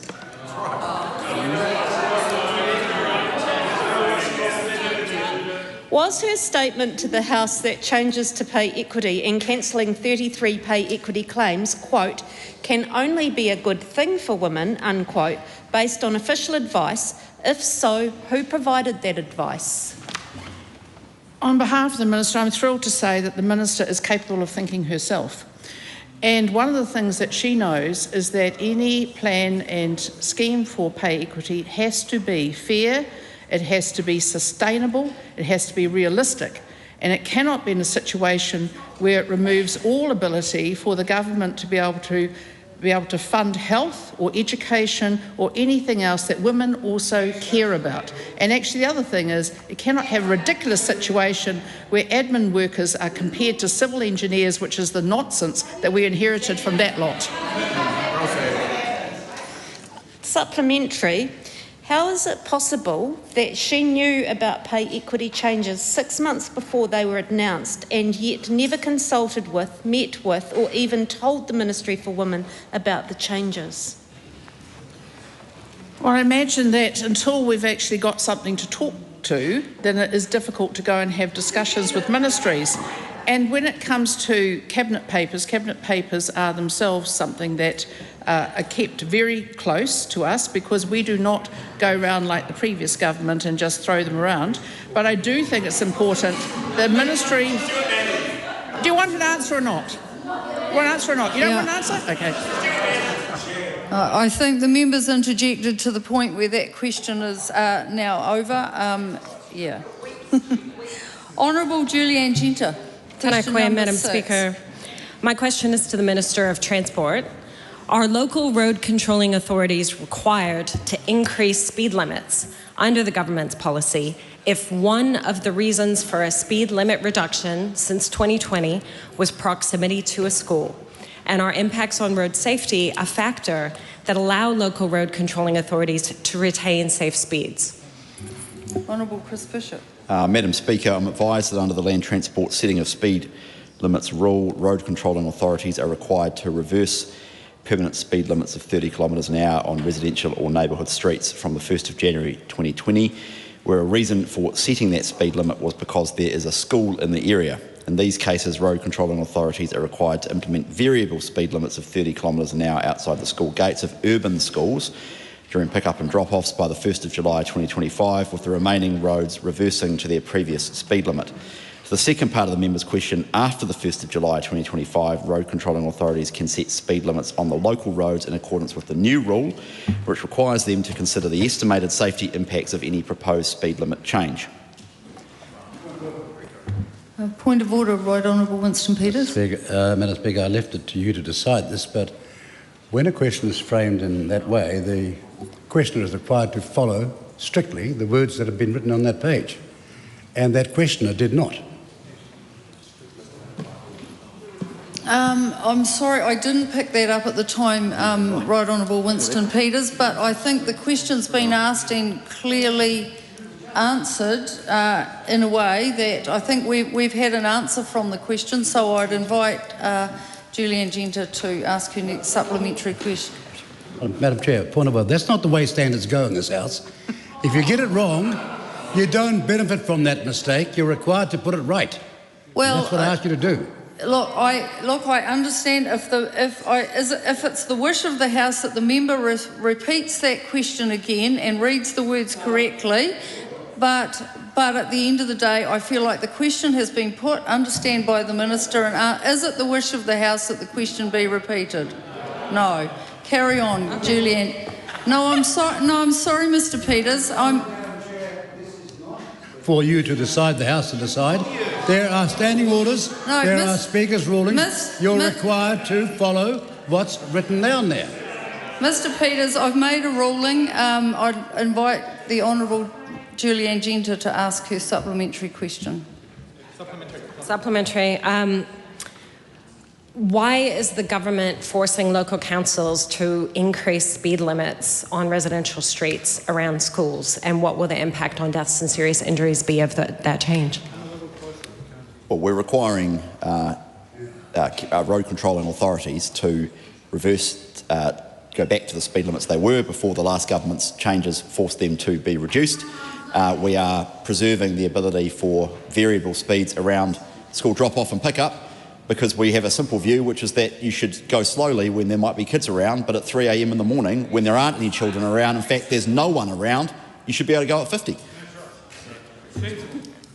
Why has he not allowed councils to retain safer speed limits that have been accepted by their communities, such as in New Plymouth, where Councillor Amanda Clinton-God said, quote, "My stomach turns at the thought of having to roll back the changes we made with 89% community support.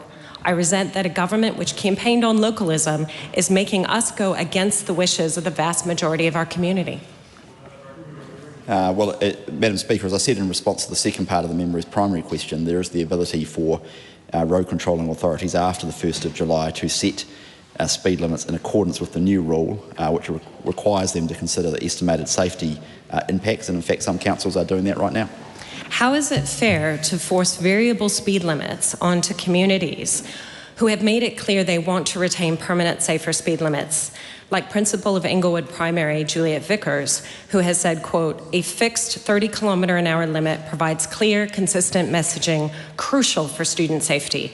Variable limits create confusion and uncertainty, increasing the likelihood of drivers exceeding safe speeds and putting children at greater risk of harmful accidents."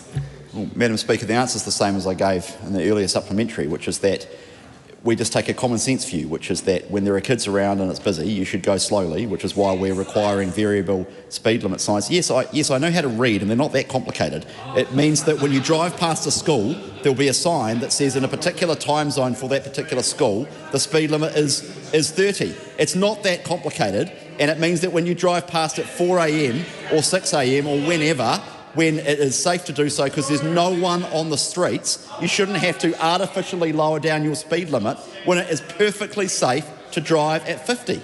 So that's our view. Can the Minister tell me at 3 p.m. on a Wednesday... There's a question being asked. Looking at this sign, can the Minister tell me at 3 p.m. on a Wednesday, if he drives past the school, what speed should he be driving at? Well, no, because I need my glasses. But the point is, it will vary depending on the school and the local road controlling authority. But it's not that complicated. And pick up and drop off times relevant to the local school, relevant to the local council. The speed limit will be 30. At other times, it won't be. The Greens might find it hard to understand, but I think most Kiwis can get their heads around it. Quiet. Will he amend the rule to allow common sense speed limits to be kept where there is evidence of clear safety benefit?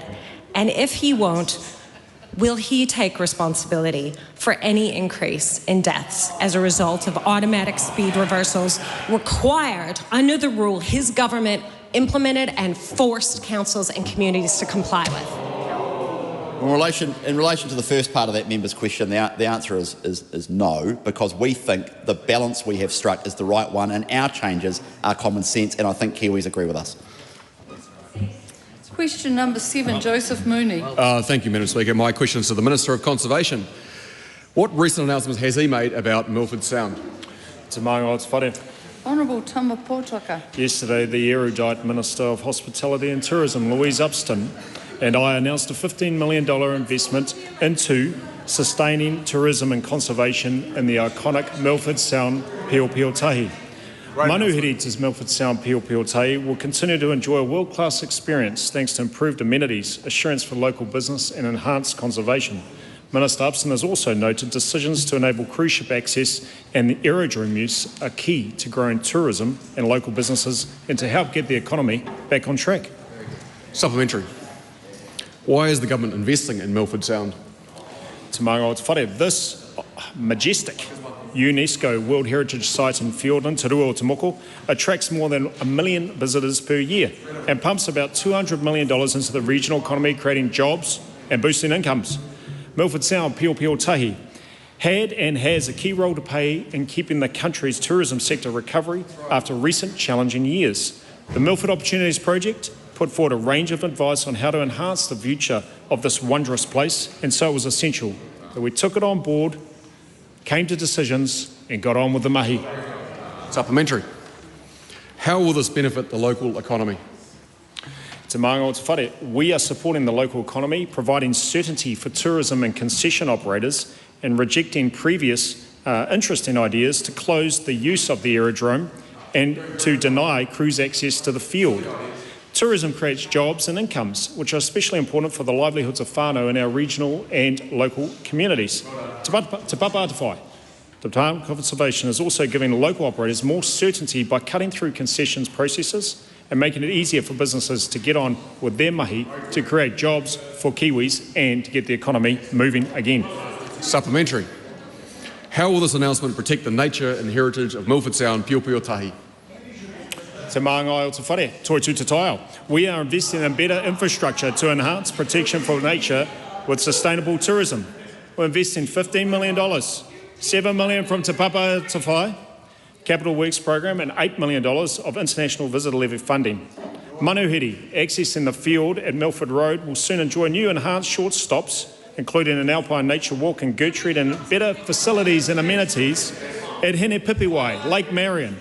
The Little Tahiti landfill will also be cleaned up, as well as an improved boat ramp at Deepwater Basin. Future work will involve the Department of Conservation, Te Papa Te Whai, engaging with Ngāi Tahu and stakeholders such as local government and tourism sector on further initiatives. Question number 8, Honourable Priyanka Radhakrishnan. Thank you, Madam Speaker. My question is to the Minister of Conservation. Has he received any advice on the impact of conservation funding cuts on jobs in communities? If so, how many jobs have been identified as at risk? Honourable Tama Potaka. E te manga o te whare. Discussions around jobs are actually an operational matter for Te Papa Te Whai, the Department of Conservation. And they are consulting with Doc Kaimahi. It's a kaupapa that's out for kōrero with those kaimahi. There's no identification of the total number of jobs at risk while under consultation. Interesting. Will he intervene to save Pukaha National Wildlife Centre to prevent job losses, save local businesses and support their conservation work with native species? Te maanga o te whare. Pukaha is a wonderful place on that side of the Remutaka Range, and of course our local MP, Mike Buderick, top man. It is an independent charitable trust that runs and governs Pukaha, and Te Pāti Māori is mindful of the various wildlife species that are looked after, and of course have ongoing concerns for the welfare of endangered and at-risk species throughout the conservation space. DOC, Te Pāti Māori, continues to support kōrero between the trustees and those with vested interest in the success of Pukaha, including local iwi rangitane. Can he confirm that over 200 jobs will be lost at Te Pāti Māori, the Department of Conservation, since his government took office? E te maanga o te whare. In relation to that question, I recommend that the person asking questions submit a written parliament question to my office. How does he justify the fact that over 90...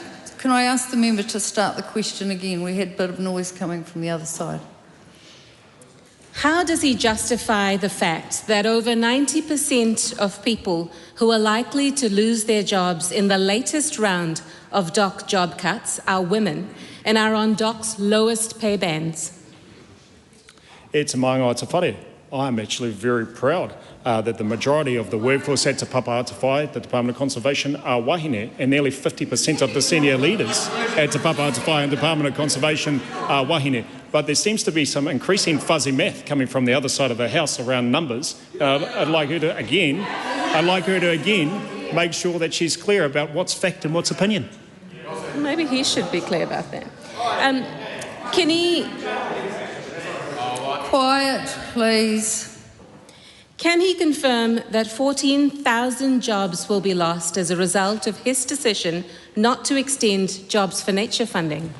E te maanga o te whare. I can confirm that the time-limited Jobs for Nature funding that was undertaken by the previous government gave no commitment to all those kaimahi and Jobs for Nature.